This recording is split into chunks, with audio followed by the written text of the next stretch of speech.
ಹೆಮ್ಮೆ ಅಥವಾ ದ್ವೇಷದಿಂದ ಶಾಶ್ವತವಾಗಿ ಪ್ರಸ್ತುತಪಡಿಸಲಾಗುವುದಿಲ್ಲ.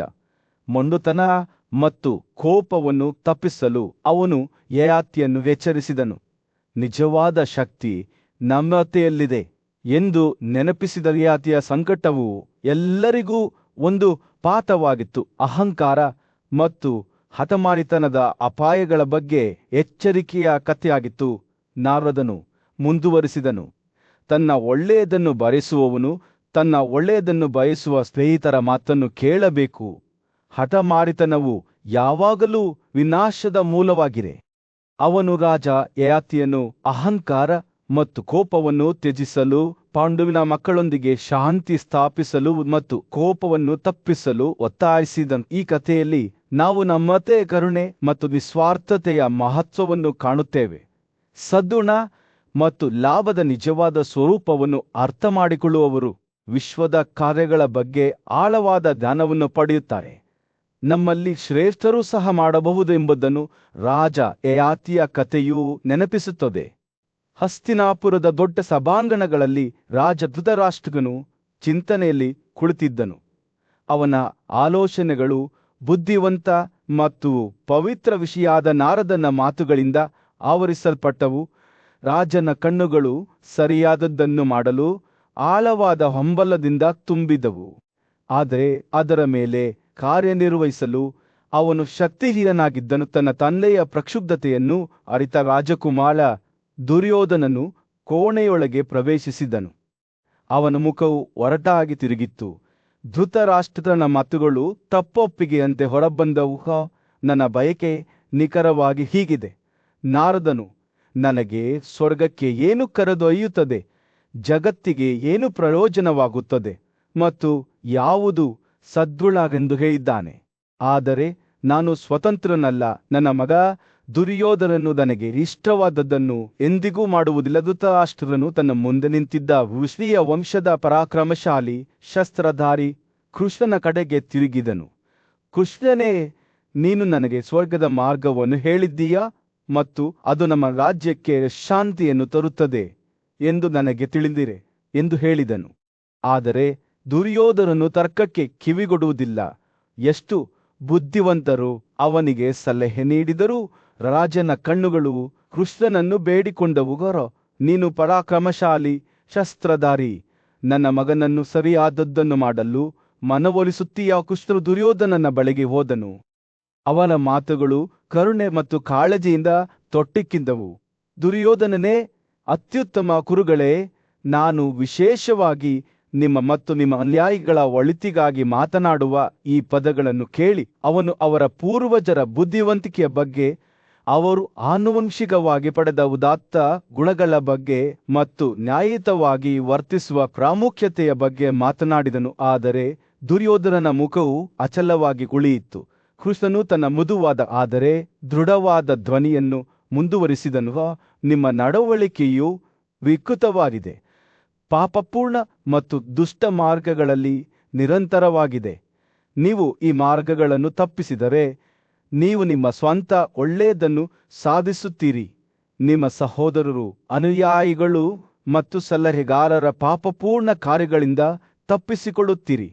ಸದ್ಗುಣಶೀಲ ಮತ್ತು ಧೈರ್ಯಶಾಲಿ ಪಾಂಡುವಿನ ಪುತ್ರರೊಂದಿಗೆ ಶಾಂತಿ ಸ್ಥಾಪಿಸಲು ಅವನು ದುರ್ಯೋಧನನನ್ನು ಒತ್ತಾಯಿಸಿದನು. ಕೃಷ್ಣನ ಮಾತುಗಳು ಒಂದು ಎದ್ದು ಕಾಣುವ ಚಿತ್ರಣವನ್ನು ಚಿತ್ರಿಸಿದವು.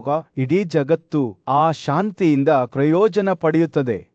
ನೀವು ನಮ್ರತೆಯಿಂದ ಕೂಡಿರುತ್ತೀರಿ, ಉದಾತ್ತ ಜನಾಂಗದಲ್ಲಿ ಹುಟ್ಟಿದ್ದಿ, ಕಲಿಕೆ ಮತ್ತು ದಯೆಯುಳ್ಳ ಹೃದಯವನ್ನು ಹೊಂದಿದ್ದೀರಿ. ನಿಮ್ಮ ತಂದೆಯ ಆಜ್ಞೆಗಳಿಗೆ ಮತ್ತು ನಿಮ್ಮ ತಾಯಿಯ ಆಜ್ಞೆಗಳಿಗೆ ವಿಧೇಯರಾಗಿ. ಅವರು ಬುದ್ಧಿವಂತ ಸಲಹೆಯ ಮೇಲೆ ವರ್ತಿಸದಿರುವ ಪರಿಣಾಮಗಳ ಬಗ್ಗೆ ಮಾತನಾಡಿದರು. ಕಿಂಬಕ ಫಲವನ್ನು ನುಂಗುವವನಂತೆ ದುರ್ಯೋಧನನು ಅಲುಗಾಡಲಿಲ್ಲ. ಆದರೆ ಕೃಷ್ಣನು ಒತ್ತಿ ಹೇಳಿದನು, ತನ್ನ ಹಿತಾಸಕ್ತಿಯ ವಿರುದ್ಧವಾಗಿ ಸದ್ಭಾವನೆಯುಳ್ಳ ಸ್ನೇಹಿತರ ಮಾತುಗಳನ್ನು ತಿರಸ್ಕರಿಸುವವನು, ಆದರೆ ನಿಜವಾಗಿಯೂ ವಿರೋಧಿಸುವ ಮಾತುಗಳನ್ನು ಸ್ವೀಕರಿಸುವವನು ಶೀಘ್ರದಲ್ಲೇ ತನ್ನ ವೈರಿಗಳಿಂದ ಅಧೀನನಾಗುತ್ತಾನೆ. ಅವನು ದುರ್ಯೋಧನನಿಗೆ ಪಾಪಿ ಮತ್ತು ಮೂರ್ಖರಿಂದ ರಕ್ಷಣೆ ಪಡೆಯುವ ಅಪಾಯಗಳ ಬಗ್ಗೆ ಎಚ್ಚರಿಕೆ ನೀಡಿದನು. ಕೃಷ್ಣನ ಕೊನೆಯ ಮಾತುಗಳು ಸವಾಲಿನಂತೆ ಗಾಳಿಯಲ್ಲಿ ತೂಗಾಡುತ್ತಿದ್ದವು. ಹೇ ಭರತ, ನೀನು ಪಾಂಡು ಮಕ್ಕಳೊಂದಿಗೆ ಬೆರೆಯುವುದಕ್ಕಿಂತಲೂ ಪಾಂಡು ಮಕ್ಕಳೊಂದಿಗೆ ಬೆರೆಯುವುದು ನಿನಗೆ ಒಳ್ಳೆಯದು. ಸೂರ್ಯನು ರಾಜ್ಯದ ಮೇಲೆ ಮುಳುಗುತ್ತಿದ್ದನು. ನೆರೆದಿದ್ದ ಶ್ರೀಮಂತರು ಮತ್ತು ರಾಜಕುಮಾರರ ಮೇಲೆ ಬೆಚ್ಚಗಿನ ಕಿತ್ತಳೆ ಬಣ್ಣದ ಹೊಳಪನ್ನು ಬೀರುತ್ತಿತ್ತು. ಪೂಜ್ಯ ಕತೆಗಾರನಾದ ವಳಿಸಾಂಪಾಯನನು ಅವರ ಮುಂದೆ ನಿಂತನು.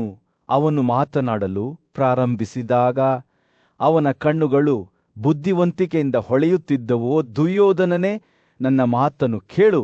ಅವನ ದನಿದ ಮತ್ತು ಸೌಮ್ಯವಾದ ಧ್ವನಿಯಲ್ಲಿ ಹೇಳಿದ ಪರಾಕ್ರಮಶಾಲಿಯಾದ ಕೃಷ್ಣನು ನಿನಗೆ ಶಾಂತಿ ಮತ್ತು ಸಂಧಾನದ ಮಾತುಗಳನ್ನು ಹೇಳಿದ್ದಾನೆ. ಅವನು ಸಂಬಂಧಿಕನಾದರೆ ಸಾಮರಸ್ಯವನ್ನು ತರಲು ಮತ್ತು ನಮ್ಮ ರಾಜ್ಯವನ್ನು ಛಿದ್ರಗೊಳಿಸಿದ ಕಹಿ ಕಲಹವನ್ನು ಕೊನೆಗೊಳಿಸಲು ಬಯಸುತ್ತಾರೆ. ದುರ್ಯೋಧನನ ಮುಖವು ಕೋಪದಿಂದ ಕಪ್ಪಾಯಿತು. ಅವನ ಕಣ್ಣುಗಳು ಮಸುಕಾಗುವ ಬೆಳಕಿನಲ್ಲಿ ಕಿಡಿಗಳಂತೆ ಮಿನುಗುತ್ತಿದ್ದವು. ಆದರೆ ಶಾಂತನುವಿನ ಮಗನಾದ ಭೀಷ್ಮನು ತನ್ನ ಆಸನದಿಂದ ಎದ್ದು ತನ್ನ ಧ್ವನಿಯನ್ನು ಶಾಂತವಾಗಿ ಮತ್ತು ಅಧಿಕಾರಯುತವಾಗಿ ಮಾಡಿದನು. ಓ ದುರ್ಯೋಧನನೇ, ಕೇಶವನ ಮಾತುಗಳನ್ನು ಕೇಳು. ಅವು ಸದ್ಗುಣ ಮತ್ತು ಲಾಭಗಳಿಂದ ತುಂಬಿವೆ ಮತ್ತು ನಮ್ಮ ರಾಜ್ಯಕ್ಕೆ ಸಮೃದ್ಧಿ ಮತ್ತು ಸಂತೋಷವನ್ನು ತರುತ್ತವೆ. ಕೋಪದ ಪ್ರಭಾವಕ್ಕೆ ಒಳಗಾಗಬೇಡಿ, ಬದಲಿಗೆ ಬುದ್ಧಿವಂತ ಮತ್ತು ಉದಾತ್ತ ಕೃಷ್ಣನ ಸಲಹೆಯನ್ನು ಅನುಸರಿಸಿ ಎಂದು ಅವರು ಹೇಳಿದರು. ಮಹಾನ್ ಗುರುವಾದ ದ್ರೋಣನು ತನ್ನ ಆಸನದಿಂದ ಎದ್ದು ತನ್ನ ಕಣ್ಣುಗಳು ಆಳವಾದ ತಿಳುವಳಿಕೆಯಿಂದ ಹೊಳೆಯುತ್ತಿದ್ದವು. ದುರ್ಯೋಧನನೇ, ಅವನು ಹೇಳಿದ, ಕೃಷ್ಣನು ನಿನ್ನೊಂದಿಗೆ ಸತ್ಯರ ಮತ್ತು ಪ್ರಯೋಜನಕ್ಕೆ ಅನುಗುಣವಾದದ್ದನ್ನು ಮಾತನಾಡಿದ್ದಾನೆ. ಅವನ ಮಾತುಗಳನ್ನು ಸ್ವೀಕರಿಸು. ಓ ರಾಜನೇ, ಮತ್ತು ಮಾಧವನನ್ನು ನಿರ್ಲಕ್ಷಿಸಬೇಡ. ಯಾವಾಗಲೂ ನಿನ್ನನ್ನು ಪ್ರೋತ್ಸಾಹಿಸುವವರು ನಿನಗೆ ವಿಜಯವನ್ನು ನೀಡಲು ಸಾಧ್ಯವಾಗುವುದಿಲ್ಲ. ಯುದ್ಧದ ಸಮಯದಲ್ಲಿ ಅವರು ಇತರರ ಕುತ್ತಿಗೆಗಳ ಮೇಲೆ ವೈರತ್ವದ ಹೊರೆಯನ್ನು ಎಸೆಯುತ್ತಾರೆ. ಬುದ್ಧಿವಂತ ಮತ್ತು ಸಹಾನುಭೂತಿಯುಳ್ಳ ಮಂತ್ರಿಯಾದ ವಿದುರನು ದುಃಖಭರಿತ ಅಭಿವ್ಯಕ್ತಿಯೊಂದಿಗೆ ದುರ್ಯೋಧನನನ್ನು ನೋಡಿದನು. ದುರ್ಯೋಧನನೇ, ನಾನು ನಿನಗಾಗಿ ದುಃಖಿಸುವುದಿಲ್ಲ, ಆದರೆ ಈ ಯುದ್ಧ ದಂಪತಿಗಳಾದ ಗಾಂಧಾರಿ ಮತ್ತು ನಿನ್ನ ತಂದೆಗಾಗಿ ದುಃಖಿಸುತ್ತಿದ್ದೇನೆ. ಅವರು ತಮ್ಮ ವಂಶವನ್ನು ನಿರ್ನಾಮ ಮಾಡುವ ದುಷ್ಟ ಮಗನನ್ನು ಪಡೆದುಕೊಂಡು ಭಿಕ್ಷೆ ಬೇಡುತ್ತಾ ದುಃಖದಿಂದ ಭೂಮಿಯಲ್ಲಿ ಅಲೆದಾಡಬೇಕಾಗುತ್ತದೆ ಎಂದು ಅವರು ಹೇಳಿದರು. ರಾಜ ಧೃತರಾಷ್ಟ್ರನು ತನ್ನ ಸಹೋದರರ ನಡುವೆ ಕುಳಿತಿದ್ದನು ಮತ್ತು ಎಲ್ಲಾ ರಾಜರಿಂದ ಸುತ್ತುವರಿದನು. ಕೊನೆಗೆ ಮಾತಾಡಿದನು, ಕೇಳಿ, ಓ ದುರ್ಯೋಧನನೇ, ಅವನು ಹೇಳಿದನು, ಶಾಶ್ವತವಾದ ಅತ್ಯಂತ ಪ್ರಯೋಜನಕಾರಿಯಾದ ಮತ್ತು ನಿಮ್ಮ ಅತ್ಯುನ್ನತ ಒಳಿತಿಗಾಗಿ ಅನುಕೂಲಕರವಾದ ಕೇಶವನ ಮಾತುಗಳನ್ನು ಸ್ವೀಕರಿಸಿ ದೋಷರಹಿತ ಕಾರ್ಯಗಳ ಈ ಕೃಷ್ಣನ ಸಹಾಯದಿಂದ ಎಲ್ಲ ರಾಜರಲ್ಲಿ ನಾವು ನಮ್ಮ ಎಲ್ಲ ಪಾಲಿಸಬೇಕಾದ ವಸ್ತುಗಳನ್ನು ಪಡೆಯುತ್ತೇವೆ. ಸೂರ್ಯನು ದಿಗಂತದ ಕೆಳಗೆ ಮುಳುಗಿ ಕತ್ತಲೆಯ ಕತ್ತಲಲ್ಲಿ ರಾಜ್ಯವನ್ನು ಮುಳುಗಿಸಿದಾಗ ದುರ್ಯೋಧನನ ಮುಖವು ಅಚಲವಾಗಿತ್ತು. ಅವನ ಹೃದಯವು ಇನ್ನೂ ಕೋಪ ಮತ್ತು ಮಹತ್ವಾಕಾಂಕ್ಷೆಯಿಂದ ಆವರಿಸಿತು. ಆದರೆ ವಳಿಸಾಂಪಾಯನನ ಮಾತುಗಳು ಒಂದು ಸವಾಲಿನಂತೆ ಗಾಳಿಯಲ್ಲಿ ತೂಗಾಡುತ್ತಿದ್ದವು. ಇದು ಅವನಿಗೆ ನೀಡಲಾದ ಬುದ್ಧಿವಂತಿಕೆ ಮತ್ತು ಸಹಾನುಭೂತಿಯನ್ನು ನೆನಪಿಸುತ್ತದೆ ಮತ್ತು ಅದನ್ನು ಅವನು ಇನ್ನೂ ಸ್ವೀಕರಿಸಲು ಆಯ್ಕೆ ಮಾಡಿಕೊಳ್ಳಬಹುದು. ವಳಿಸಾಂಪಾಯನನು ಮಾತನಾಡುತ್ತಿದ್ದಂತೆಯೇ ಅವನ ಮಾತುಗಳು ಧೃತರಾಷ್ಟ್ರನ ಅರಮನೆಯ ಕೋಣೆಗಳಲ್ಲಿ ಪ್ರತಿಧ್ವನಿಸುತ್ತಿದ್ದವು. ಯಾವಾಗಲೂ ತನ್ನ ಬಗ್ಗೆ ಸಹಾನುಭೂತಿ ಹೊಂದಿದ್ದ ಭೀಷ್ಮ ಮತ್ತು ದ್ರೋಣನ ಬುದ್ಧಿವಂತ ಸಲಹೆಯನ್ನು ಕೇಳುತ್ತಿದ್ದ ವೃದ್ಧರಾಜನ ಕಣ್ಣುಗಳು ಕಣ್ಣೀರಿನಿಂದ ತುಂಬಿದ್ದವು. ಅವರು ದುರ್ಯೋಧನನನ್ನು ಉದ್ದೇಶಿಸಿ ಮಾತನಾಡಿದರು. ಅವರ ಧ್ವನಿಗಳು ದೃಢವಾಗಿದ್ದರೂ ಸೌಮ್ಯವಾಗಿದ್ದವು. ಅವರ ನಿಲುವನ್ನು ಮರುಪರಿಶೀಲಿಸುವಂತೆ ಅವರನ್ನು ಒತ್ತಾಯಿಸಿದರು. ಯೋಚಿಸು, ನನ್ನ ಮಗನೇ.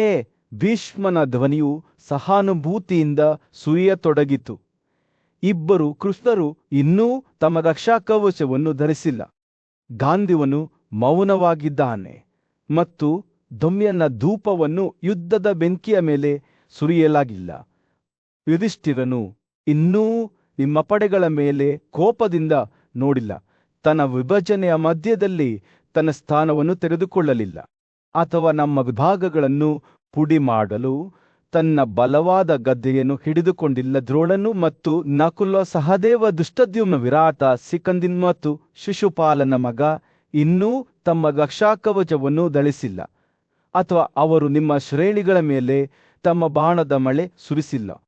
ಯುದ್ಧದ ಭೀಕಳ ದಂಡೆಗಳು ಇನ್ನೂ ನಮ್ಮ ಒಟ್ಟುಗೂಡಿದ ರಾಜರ ಮೇಲೆ ಬಿದ್ದಿಲ್ಲ, ಅಥವಾ ಪ್ರಬಲ ಬಿಲ್ಲುಗಾರರ ಕಬ್ಬಿಣ ಮತ್ತು ಉಕ್ಕಿನ ಶಸ್ತ್ರಾಸ್ತ್ರಗಳು ನಮ್ಮ ಯೋಧರ ಎದೆಯನ್ನು ಚುಚ್ಚಿಲ್ಲ ಎಂದು ಸೇರಿಸಿದನು. ವೈಶಾಂಪಾಯನನು ತನ್ನ ಕಥನವನ್ನು ಮುಂದುವರೆಸುತ್ತಿದ್ದಂತೆ ಆ ದೃಶ್ಯವು ತನ್ನ ಕೇಳುಗರ ಕಣ್ಣುಗಳ ಮುಂದೆ ಚಿತ್ರಸದೃಶವಾಗಿ ತೆರೆದುಕೊಂಡಿತು.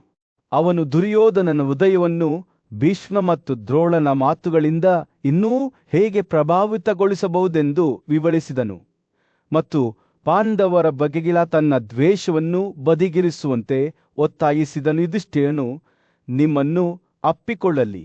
ಅವನ ಧ್ವನಿಯು ಒಂದು ಎದ್ದು ಕಾಣುವ ಚಿತ್ರಣವನ್ನು ಚಿತ್ರಿಸುತ್ತಾ ಹೇಳಿದರು. ಅವನು ನಿಮಗೆ ನಮಸ್ಕರಿಸಲಿ, ಗೌರವದಿಂದ ತನ್ನ ತಲೆಯನ್ನು ಬಾಧಿಸಿಕೊಳ್ಳಲಿ. ತನ್ನ ಉದಾರವಾದ ತ್ಯಾಗ ಉಡುಗೊರೆಗಳಿಗೆ ಹೆಸರುವಾಸಿಯಾದ ಆ ರಾಜನು ತನ್ನ ಬಲಗೈಯನ್ನು ನಿಮ್ಮ ಭುಜದ ಮೇಲೆ ಇಡಲಿ. ಅದರ ಅಂದೈಯು ಧ್ವಜ ಮತ್ತು ಕೊಕ್ಕಿನ ಗುರುತುಗಳನ್ನು ಹೊಂದಿದ ದುರ್ಯೋಧನನ ಕಲ್ಪನೆಯು ಈ ದೃಷ್ಟಿಯೊಂದಿಗೆ ವಿಪರೀತವಾಗಿ ಹರಿದಾಡುತ್ತಿದ್ದಂತೆ ಅರ್ಜುನ, ನಕುಲ, ಸಹದೇವ ಮತ್ತು ಭೀಮನು ಅವನ ಸುತ್ತಲೂ ಹೇಗೆ ಒಟ್ಟುಗೂಡುತ್ತಾರೆ, ಅವರ ತೋಳುಗಳು ಸ್ನೇಹದಲ್ಲಿ ತೆರೆದುಕೊಳ್ಳುತ್ತವೆ ಎಂಬುದನ್ನು ವೈಶಾಂಪಾಯನನು ವಿವರಿಸಿದನು.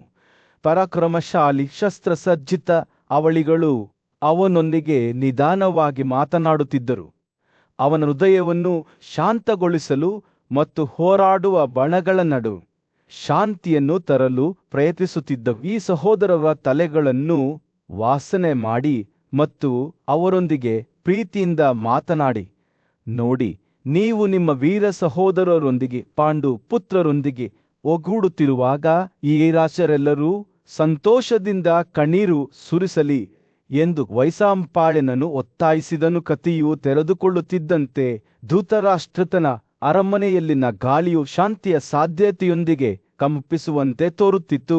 ವೃದ್ಧ ರಾಜನ ಹೃದಯವು ಹಂಬಲದಿಂದ ಉಬ್ಬಿಕೊಂಡಿತು ಮತ್ತು ಅವನ ಕಣ್ಣುಗಳು ಬಹುಶಃ ಈ ಏಕತೆಯ ದೃಷ್ಟಿಕೋನವು ಒಂದು ದಿನ ವಾಸ್ತವವಾಗಬಹುದು ಎಂಬ ಭರವಸೆಯ ಮಿನುಗುವಿಕೆಯಿಂದ ಹೊಳೆಯಿತು. ಈ ಸೌಹಾರ್ದಯುತ ಒಕ್ಕೂಟದ ಸುದ್ದಿಯನ್ನು ಘೋಷಿಸುವ ಕುರುವರ ಸಭೆಯಲ್ಲಿ ದುರ್ಯೋಧನರು ಎತ್ತರವಾಗಿ ನಿಂತನು. ಪರಾಕ್ರಮಶಾಲಿ ಮತ್ತು ಪ್ರಸಿದ್ಧ ನಾಯಕನಾದ ಕೃಷ್ಣನನ್ನು ಎದುರಿಸುವಾಗ ಅವನ ಕಣ್ಣುಗಳು ಧಿಕ್ಕಾರದಿಂದ ಹೊಳೆಯುತ್ತಿದ್ದವು.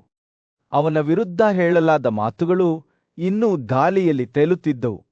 ಸ್ವೀಕರಿಸಲು ಕಾಯುತ್ತಿದ್ದ ಸವಾಲಿನಂತೆ ದುರ್ಯೋಧನನ ಧ್ವನಿಯು ಕೋಪ ಮತ್ತು ಹೆಮ್ಮೆಯ ಮಿಶ್ರಣವಾಗಿ ಪ್ರತಿಕ್ರಿಯೆಯಾಗಿ ಏರಿತು. ಕೇಶವನೇ, ಎಲ್ಲಾ ಸಂದರ್ಭಗಳನ್ನು ಪರಿಗಣಿಸದೆ ನೀನು ಹೇಗೆ ಮಾತನಾಡಬಲ್ಲೆ ಎಂದು ಆತನ ಧ್ವನಿಯಲ್ಲಿ ಆರೋಪದ ಸುಳಿವಿತ್ತು.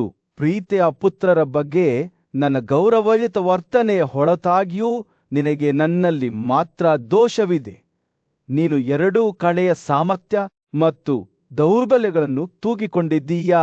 ಆದರೂ ನೀನು ಕ್ಷತ್ರಿಯ ರಾಜ, ಗುರು ಮತ್ತು ಮೊಮ್ಮಗನೊಂದಿಗೆ ಇತರರನ್ನು ನಿರ್ಲಕ್ಷಿಸುತ್ತಾ ನನ್ನನ್ನು ದೂಷಿಸುತ್ತಿದ್ದೀಯಾ ಎಂದು ತೋರುತ್ತದೆ. ಕೃಷ್ಣನ ಅಭಿವ್ಯಕ್ತಿ ಶಾಂತವಾಗಿ ಉಳಿಯಿತು, ಆದರೆ ದುರ್ಯೋಧನನು ತನ್ನ ಮಾತುಗಳನ್ನು ಒತ್ತಿ ಹೇಳಿದನು.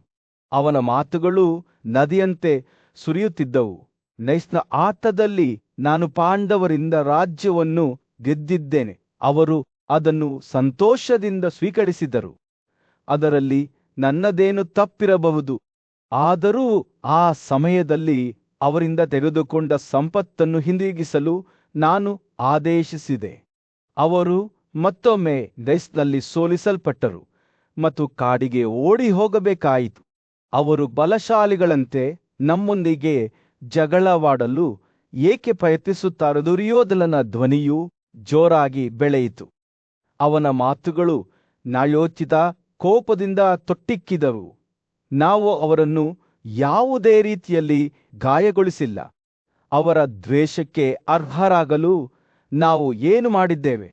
ಅವರು ದುರ್ಬಲರಾಗಿದ್ದಾರೆ ಮತ್ತು ಆದರೂ ಅವರು ಸುಂಜರರೊಂದಿಗೆ ನಮ್ಮನ್ನು ಕೊಲ್ಲಲು ಪ್ರಯತ್ನಿಸುತ್ತಾರೆ. ನಾವು ಭಯದಿಂದ ಅಥವಾ ದೌರ್ಬಲ್ಯದಿಂದ ಅವರಿಗೆ ತಲೆ ಬಾಗುವುದಿಲ್ಲ. ಸ್ವತಃ ಇಂದ್ರನಿಗೂ ಸಹ ಯುದ್ಧದಲ್ಲಿ ಭೀಷ್ಮ, ಕೃಪಾದ್ರೋಣ ಮತ್ತು ಕರ್ಣರನ್ನು ಸೋಲಿಸಲು ಸಾಧ್ಯವಾಗಲಿಲ್ಲ. ಅವರು ಮಾತನಾಡುವಾಗ ಅವರ ಧ್ವನಿಯಲ್ಲಿ ದೃಢವಿಶ್ವಾಸ ತುಂಬಿತು. ನಾವು ಕ್ಷತ್ರಿಯರು ನಮ್ಮ ಆದೇಶದ ಆಚರಣೆಗಳನ್ನು ಎತ್ತಿ ಹಿಡಿಯುವ ನಮ್ಮ ಕರ್ತವ್ಯಕ್ಕೆ ಬದ್ಧರಾಗಿದ್ದೇವೆ. ನಾವು ಯುದ್ಧಭೂಮಿಯಲ್ಲಿ ಬಿದ್ದರೆ ಅದು ಸಹ ನಮ್ಮನ್ನು ಸ್ವರ್ಗಕ್ಕೆ ಕರೆದೊಯ್ಯುತ್ತದೆ. ಬಾಣಗಳ ಹಾಸಿಗೆಯ ಮೇಲೆ ಮಲಗುವುದು ಯೋಧರಾಗಿ ನಮ್ಮ ಅತ್ಯುನ್ನತ ಕರ್ತವ್ಯವಾಗಿದೆ. ನಮ್ಮ ಜೀವನದ ಭಯದಿಂದ ನಾವು ನಮ್ಮ ಶತ್ರುಗಳಿಗೆ ತಲೆಬಾಗುವುದಿಲ್ಲ. ದುರ್ಯೋಧನನ ಮಾತುಗಳು ಒಂದು ಸವಾಲಿನಂತೆ ಇದ್ದವು. ತನ್ನನ್ನು ವಿರೋಧಿಸಿದವರ ವಿರುದ್ಧ ಧಿಕ್ಕರಿಸಿದರು. ಕ್ಷತ್ರಿಯ ಸದ್ಗುಣದ ತತ್ವಗಳಿಗೆ ತನ್ನ ಅಚಲವಾದ ಬದ್ಧತೆಯನ್ನು ಘೋಷಿಸುವಾಗ ಅವನು ಭಾವನೆಯಿಂದ ತನ್ನ ಎದೆಯನ್ನು ತೂಗಾಡುತ್ತಾ ಎತ್ತರವಾಗಿ ನಿಂತನು. ನಾವು ಒತ್ತಡಕ್ಕೆ ಒಳಗಾಗುವುದಿಲ್ಲ ಅಥವಾ ಮುರಿಯುವುದಿಲ್ಲ ಎಂದು ಅವನು ಹೇಳಿದನು. ಅವನ ಧ್ವನಿಯು ಸಭೆಯ ಮೂಲಕ ಪ್ರತಿಧ್ವನಿಸಿತು. ನಾನು ಬದುಕಿರುವವರೆಗೂ ನನ್ನ ತಂದೆ ಅವರಿಗೆ ನೀಡಿದ್ದ ರಾಜ್ಯದಲ್ಲಿ ಆ ಪಾಲನ್ನು ಪಾಂಡವರು ಎಂದಿಗೂ ಪಡೆಯಲಾರರು. ದುರ್ಯೋಧನನ ಮಾತುಗಳು ಸಮತೋಲನದಲ್ಲಿ ತೂಗಾಡುತ್ತಿರುವಾಗ ಗಾಳಿಯು ಉದ್ವಿಗ್ನತೆಯಿಂದ ಕಂಪಿಸಿದಂತೆ ತೋರುತ್ತಿತ್ತು. ಯುದ್ಧದ ಘೋಷಣೆಯು ಹೊತ್ತಿಕೊಳ್ಳಲು ಕಾಯುತ್ತಿತ್ತು. ಪೂಜ್ಯ ಕುಲಪತಿಯಾದ ಭೀಷ್ಮನು ತನ್ನ ಗೌರವಾನ್ವಿತ ಸಹೋದ್ಯೋಗಿಗಳ ನಡುವೆ ಕುಳಿತಿದ್ದರಿಂದ ಕುರುವರ ಸಭಾಂಗಣವು ಉದ್ವಿಗ್ನತೆಯಿಂದ ತುಂಬಿತ್ತು. ಧೃತರಾಷ್ಟ್ರನ ಹಿರಿಯ ಮಗನಾದ ದುರ್ಯೋಧನನು ಹಿರಿಯ ಪಾಂಡವನಾದ ಯುಧಿಷ್ಠಿರನನ್ನು ಅವರ ಹಣೆಬರಹವನ್ನು ಮುಚ್ಚುವಂತಹ ಜೂಜಾಟಕ್ಕೆ ದೂಡುತ್ತಿದ್ದನು. ಮುನ್ಸೂಚನೆಯಿಂದ ಗಾಳಿ ದಟ್ಟವಾಗಿತ್ತು ಮತ್ತು ಭೀಷ್ಮನ ಬುದ್ಧಿವಂತ ಉಪಸ್ಥಿತಿಯೂ ಸಹ ಒಳಗೆ ಹುದುಗುವ ಚಂಡಮಾರುತವನ್ನು ಶಾಂತಗೊಳಿಸಲು ಸಾಧ್ಯವಾಗಲಿಲ್ಲ. ಸಭೆಯು ಛಿದ್ರಗೊಳ್ಳಲು ಪ್ರಾರಂಭಿಸಿದಾಗ ಬುದ್ಧಿವಂತ ಸಲಹೆಗಾರನಾದ ವಿದುರನು ದುರ್ಯೋಧನನನ್ನು ಉದ್ದೇಶಿಸಿ ಮಾತನಾಡಲು ಎದ್ದು ನಿಂತನು. ನಿನಗೆ ವೀರರ ಹಾಸಿಗೆ ಬೇಕೇ ಎಂದನು. ಅವನ ಧ್ವನಿಯು ದುಃಖದಿಂದ ಕೂಡಿತು. ಖಂಡಿತವಾಗಿಯೂ ನಿನ್ನ ಸಲಹೆಗಾರರೊಂದಿಗೆ ನಿನಗೂ ಅದು ದೊರೆಯುತ್ತದೆ. ಕೋಣೆಯನ್ನು ವಿವೇಚನಾಯುಕ್ತ ದೃಷ್ಟಿಯಿಂದ ಅವಲೋಕಿಸುತ್ತಾ ಅವನು ನಿಲ್ಲಿಸಿದನು. ಆದರೆ ಯಾವ ಬೆಲೆಗೆ ನೀನು ಪಾಂಡವರ ವಿರುದ್ಧ ಯಾವುದೇ ಅಪರಾಧವನ್ನು ಮಾಡಿಲ್ಲವೆಂದು ಭಾವಿಸುತ್ತೀಯಾ? ರಾಜರು ತಾನೇ ತೀರ್ಪು ನೀಡಲಿ. ವಿದುರನು ಮಾತನಾಡುವುದನ್ನು ಮುಂದುವರೆಸಿದಾಗ ದುರ್ಯೋಧನನ ಮುಖ ಕೆಂಪಾರಿತು. ನೀವು ಶಕುನಿಯೊಂದಿಗೆ ಆಟದಲ್ಲಿ ಅವರನ್ನು ಮೋಸಗೊಳಿಸಲು ಸಂಚು ರೂಪಿಸಿದಿ ಅಲ್ಲವೇ? ನಿಮ್ಮ ಸದ್ಗುಣಶೀಲ ಮತ್ತು ಪ್ರಾಮಾಣಿಕ ಸೋದರ ಸಂಬಂಧಿಗಳು ಮೋಸಗಾರ ಸಲಹೆಗಾರರೊಂದಿಗೆ ಇಂತಹ ದುಷ್ಟತನದಲ್ಲಿ ಹೇಗೆ ತೊಡಗಲು ಸಾಧ್ಯ? ವಿದುರನ ಮಾತುಗಳು ನಿರಾಶೆಯಿಂದ ಕೂಡಿದವು. ಆದರೆ ದುರ್ಯೋಧನನು ಸುಮ್ಮನಿದ್ದನು. ದುಶ್ಯಾಸನನು ತನ್ನ ಸಹೋದರನನ್ನು ರಕ್ಷಿಸಲು ಎದ್ದು ನಿಂತಾಗ ಸಭೆಯು ಗದ್ದಲದಲ್ಲಿ ಮುಳುಗಿತು. ನೀನು ಪಾಂಡವರೊಂದಿಗೆ ಶಾಂತಿ ಮಾಡಿಕೊಳ್ಳದಿದ್ದರೆ ನಾವು ನಿನ್ನ ಕೈ ಮತ್ತು ಕಾಲುಗಳನ್ನು ಕಟ್ಟಿಕೊಳ್ಳುತ್ತೇವೆ ಎಂದು ಕೂಗಿದನು. ಭೀಷ್ಮನ ತಲೆ ಅಲ್ಲಾಡಿಸಿದನು. ಅವರೆಲ್ಲರಿಗೂ ಬರಲಿರುವ ವಿನಾಶವನ್ನು ಮುನ್ಸೂಚಿಸಿದನು. ಸಭೆಯು ಗದ್ದಲದಲ್ಲಿ ಮುಳುಗಿದಾಗ ದುರ್ಯೋಧನನು ಸಭಾಂಗಣದಿಂದ ಹೊರಬಂದನು. ಅವನ ಸಹೋದರರು ಮತ್ತು ಸಲಹೆಗಾರರು ಅವನನ್ನು ಹಿಂಬಾಲಿಸಿದರು. ಅವರ ಕಾರ್ಯಗಳು ಅವರ ಹಣೆ ಬರಹವನ್ನು ಮುಚ್ಚುತ್ತವೆ ಎಂದು ತಿಳಿದ ಭೀಷ್ಮನು ಭಾರವಾದ ಹೃದಯದಿಂದ ಅವನನ್ನು ನೋಡುತ್ತಿದ್ದನು. ಕೋಪದ ಪ್ರಚೋದನೆಗಳನ್ನು ಅನುಸರಿಸುವವನ ಶತ್ರುಗಳು ಅವನನ್ನು ಸಂಕಷ್ಟದಲ್ಲಿ ಮುಳುಗಿರುವುದನ್ನು ನೋಡಿ ಸಂತೋಷಪಡುತ್ತಾರೆ ಎಂದು ಅವನು ಜನಾರ್ದನನಿಗೆ ಹೇಳಿದನು. ದೈವಿಕ ರಾಜಕುಮಾರನಾದ ಕೃಷ್ಣನು ಉಳಿದ ಸಭೆಯ ಸದಸ್ಯರನ್ನು ಉದ್ದೇಶಿಸಿ ಮಾತನಾಡಲು ತನ್ನ ಆಸನದಿಂದ ಎದ್ದು ನಿಂತನು. ಇದು ಕೂಡ ದೊಡ್ಡ ಉಲ್ಲಂಘನೆಯಾಗಿದೆ. ಇದರಲ್ಲಿ ಕುರು ಜನಾಂಗದ ಎಲ್ಲಾ ಹಿರಿಯರು ತಪ್ಪಿತಸ್ಥರಾಗುತ್ತಿದ್ದಾರೆ ಎಂದು ಅವನು ಹೇಳಿದನು. ಅವರು ಈ ದುಷ್ಟ ರಾಜನನ್ನು ಸಾರ್ವಭೌಮತ್ವದ ಆನಂದಕ್ಕಾಗಿ ಬಲವಂತವಾಗಿ ವಶಪಡಿಸಿಕೊಳ್ಳುವುದಿಲ್ಲ ಮತ್ತು ಬಂಧಿಸುವುದಿಲ್ಲ. ಅವನು ಆಮೂಲಾಗ್ರ ಪರಿಹಾರವನ್ನು ಪ್ರಸ್ತಾಪಿಸಿದನು. ದುರ್ಯೋಧನ ಕಳ್ಳಶಕುನಿ ಮತ್ತು ದುಶ್ಯಾಸನಗಳನ್ನು ಬಂಧಿಸಿ ಪಾಂಡವರಿಗೆ ಹಸ್ತಾಂತರಿಸುವುದು. ಕೃಷ್ಣನು ಮಾತನಾಡುತ್ತಿರುವಾಗ ಭೀಷ್ಮನು ದೇವರುಗಳು ಮತ್ತು ಅಸುರರ ಪ್ರಾಚೀನಗತೆಗಳನ್ನು ನೆನಪಿಸಿಕೊಳ್ಳುತ್ತಾ ಸಮ್ಮತಿಯಿಂದ ತಲೆಯಾಡಿಸಿದನು. ವಿಶ್ವದ ಜನಸಂಖ್ಯೆಯು 2 ಭಾಗಗಳಾಗಿ ವಿಂಗಡಿಸಲ್ಪಟ್ಟಾಗ ಪರಮೇಷ್ಠೀನು ಅಸುರರು ಮತ್ತು ದೈತ್ಯರು ಸೋರುತ್ತಾವೆ ಮತ್ತು ಆದಿತ್ಯರು, ವಾಸುಗಳು, ರುದ್ರರು ಮತ್ತು ಸ್ವರ್ಗದ ಇತರ ನಿವಾಸಿಗಳು ವಿಜಯಶಾಲಿಯಾಗುತ್ತಾರೆ ಎಂದು ಹೇಳಿದನು. ಕೃಷ್ಣನ ಮಾತುಗಳು ಸಭಾಂಗಣದ ಮೂಲಕ ಪ್ರತಿಧ್ವನಿಸಿದವು. ಅವನು ತನ್ನ ಭಾವಪೂರ್ಣ ಮನವಿಯನ್ನು ಮುಕ್ತಾಯಗೊಳಿಸಿದಾಗ, ಒಂದು ಕುಟುಂಬಕ್ಕಾಗಿ ಒಬ್ಬ ವ್ಯಕ್ತಿಯನ್ನು ತ್ಯಾಗ ಮಾಡಬಹುದು, ಒಂದು ಗ್ರಾಮಕ್ಕಾಗಿ ಒಂದು ಕುಟುಂಬವನ್ನು ತ್ಯಾಗ ಮಾಡಬಹುದು. ಗಂಭೀರ ಬಿಕ್ಕಟ್ಟಿನ ಮಧ್ಯದಲ್ಲಿ ರಾಜ ಧೃತರಾಷ್ಟ್ರನು ತನ್ನ ಬುದ್ಧಿವಂತ ಸಲಹೆಗಾರನಾದ ವಿದುರನ ಸಲಹೆಯನ್ನು ಕೇಳಿದನು. ರಾಜನ ಸ್ವಂತ ಮಗನಾದ ದುರ್ಯೋಧನನು ಅವರ ರಾಜ್ಯವನ್ನು ನಾಶಪಡಿಸುವ ಮತ್ತು ಅವರನ್ನು ಅವ್ಯವಸ್ಥೆಗೆ ದೂಡುವ ಅಪಾಯವನ್ನುಂಟು ಮಾಡಿದ ವಿಪತ್ತನ್ನು ತಂದನು. ಇದನ್ನು ಕೇಳಿದ ಬುದ್ಧಿವಂತ ಮತ್ತು ಸಹಾನುಭೂತಿಯ ಸ್ನೇಹಿತನಾದ ಕೃಷ್ಣನು ಶಾಂತಿ ಮತ್ತು ಸಾಮರಸ್ಯದ ಮಾತುಗಳನ್ನು ಹೇಳಿದನು. ಈ ಮಾತುಗಳಿಂದ ಪ್ರೇರೇಪಿಸಲ್ಪಟ್ಟ ಧೃತರಾಷ್ಟ್ರನು ತನ್ನ ಪತ್ನಿ ಗಾಂಧಾರಿಯನ್ನು ಆಸ್ಥಾನಕ್ಕೆ ಕರೆತರುವಂತೆ ವಿದುರನನ್ನು ಬೇಡಿಕೊಂಡನು. ಗಾಂಧಾರಿಯು ಅಪಾರ ಬುದ್ಧಿವಂತಿಕೆ ಮತ್ತು ದೂರದೃಷ್ಟಿಯ ಮಹಿಳೆಯಾಗಿದ್ದಳು. ಮಾನವ ಸ್ವಭಾವದ ಸಂಕೀರ್ಣತೆಗಳನ್ನು ನೋಡುವ ಸಾಮರ್ಥ್ಯಕ್ಕೆ ಹೆಸರುವಾಸಿಯಾಗಿದ್ದಳು. ಆಕೆ ಆಸ್ಥಾನಕ್ಕೆ ಬಂದಾಗ ಧೃತರಾಷ್ಟ್ರನು ಅವರ ಮಗ ಸೃಷ್ಟಿಸಿದ ಭೀಕರ ಪರಿಸ್ಥಿತಿಯನ್ನು ಆಕೆಯೊಂದಿಗೆ ಹಂಚಿಕೊಂಡನು. ದುರ್ಯೋಧನನು ತನ್ನ ಸ್ವಂತ ಅಧಿಕಾರದ ಕಾಮದಿಂದ ಬಳಲುತ್ತಿದ್ದನು. ತನ್ನ ಹಿರಿಯರ ಸಲಹೆಯನ್ನು ನಿರ್ಲಕ್ಷಿಸಿ ವಿನಾಶದ ಹಾದಿಯಲ್ಲಿ ಹೊರಟನು. ಗಾಂಧಾರಿಯು ತನ್ನ ಗಂಡನ ಮಾತುಗಳನ್ನು ದಮನದಿಂದ ಆಲಿಸಿದಳು. ಅವಳ ಅಭಿವ್ಯಕ್ತಿ ದುಃಖ ಮತ್ತು ಕಾಳಜಿಯ ಮಿಶ್ರಣವಾಗಿತ್ತು. ನಂತರ ಅವಳು ದುರ್ಯೋಧನನ ಕಡೆಗೆ ತಿರುಗಿದಳು. ಅವನು ಅವರ ಮುಂದೆ ನಿಂತನು. ಅವರ ಕಣ್ಣುಗಳು ಕೋಪದಿಂದ ಹೊಳೆಯುತ್ತಿದ್ದವು. ಸೌಮ್ಯವಾದ ಆದರೆ ದೃಢವಾದ ಮಾತುಗಳಿಂದ ಅವಳು ಮಾತನಾಡಲು ಪ್ರಾರಂಭಿಸಿದಳು. ಅವನನ್ನು ವಿಪತ್ತಿನ ಅಂಚಿನಿಂದ ಮರಳಿ ತರಲು ಪ್ರಯತ್ನಿಸಿದಳು. ಓ ದುರ್ಯೋಧನನೇ, ನನ್ನ ಮಾತುಗಳನ್ನು ಕೇಳು, ಏಕೆಂದರೆ ಅವು ನಿನಗೆ ಮತ್ತು ನಿನ್ನನ್ನು ಹಿಂಬಾಲಿಸುವ ಎಲ್ಲರಿಗೂ ಪ್ರಯೋಜನವನ್ನು ನೀಡುತ್ತವೆ. ನಿನ್ನ ತಂದೆ ಭೀಷ್ಮ ದ್ರೋಣ ಮತ್ತು ಕೃಪೆಯಿಂದ ನಿನಗೆ ಎಚ್ಚರಿಕೆ ನೀಡಲಾಗಿದೆ, ಆದರೆ ನೀವು ಕೇಳಲು ನಿರಾಕರಿಸುತ್ತೀರಿ. ನಿನ್ನ ಹೃದಯವು ಕಾಮ ಮತ್ತು ಕೋಪದಿಂದ ಆವರಿಸಲ್ಪಟ್ಟಿದೆ ಮತ್ತು ನೀನು ನಿನ್ನ ಸ್ವಂತ ಇಚ್ಛೆಗಳಿಗೆ ಗುಲಾಮನಾಗಿದ್ದೀಯ ಎಂದು ಅವಳು ಹೇಳಿದಳು. ಗಾಂಧಾರಿಯ ಮಾತುಗಳು ದುರ್ಯೋಧನನ ಹೆಮ್ಮೆ ಮತ್ತು ದುರಹಂಕಾರವನ್ನು ಆಳವಾಗಿ ಭೇದಿಸಿದರು.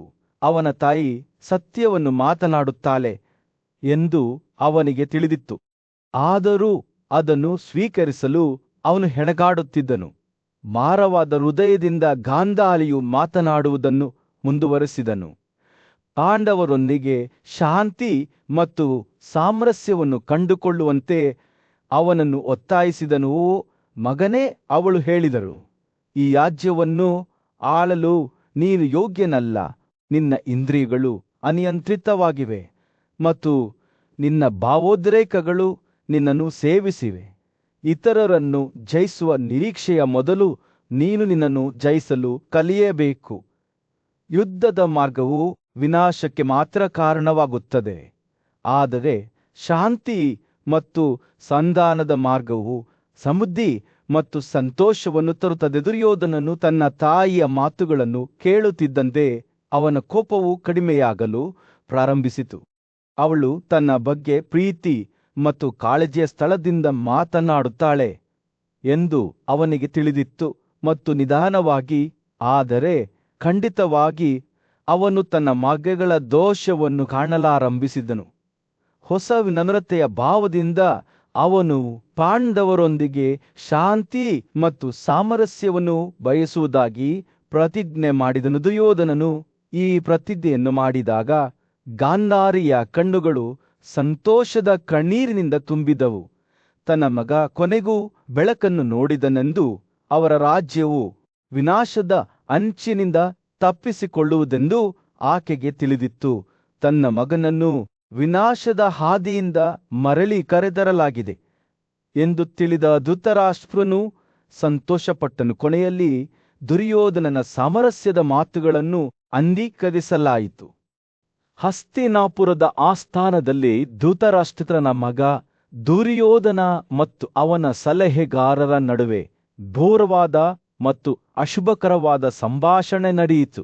ಅವನ ತಾಯಿ ಗಾಂಧಾರಿಯ ಎಚ್ಚರಿಕೆಗಳ ಹೊರತಾಗಿಯೂ ದುರ್ಯೋಧನನು ದ್ವಾರಕದ ಬುದ್ಧಿವಂತ ಮತ್ತು ಶಕ್ತಿಶಾಲಿ ರಾಜಕುಮಾರನಾದ ಕೃಷ್ಣನ ಬಗ್ಗೆ ಹೆಚ್ಚು ಅಸಮಾಧಾನಗೊಂಡಿದ್ದನು.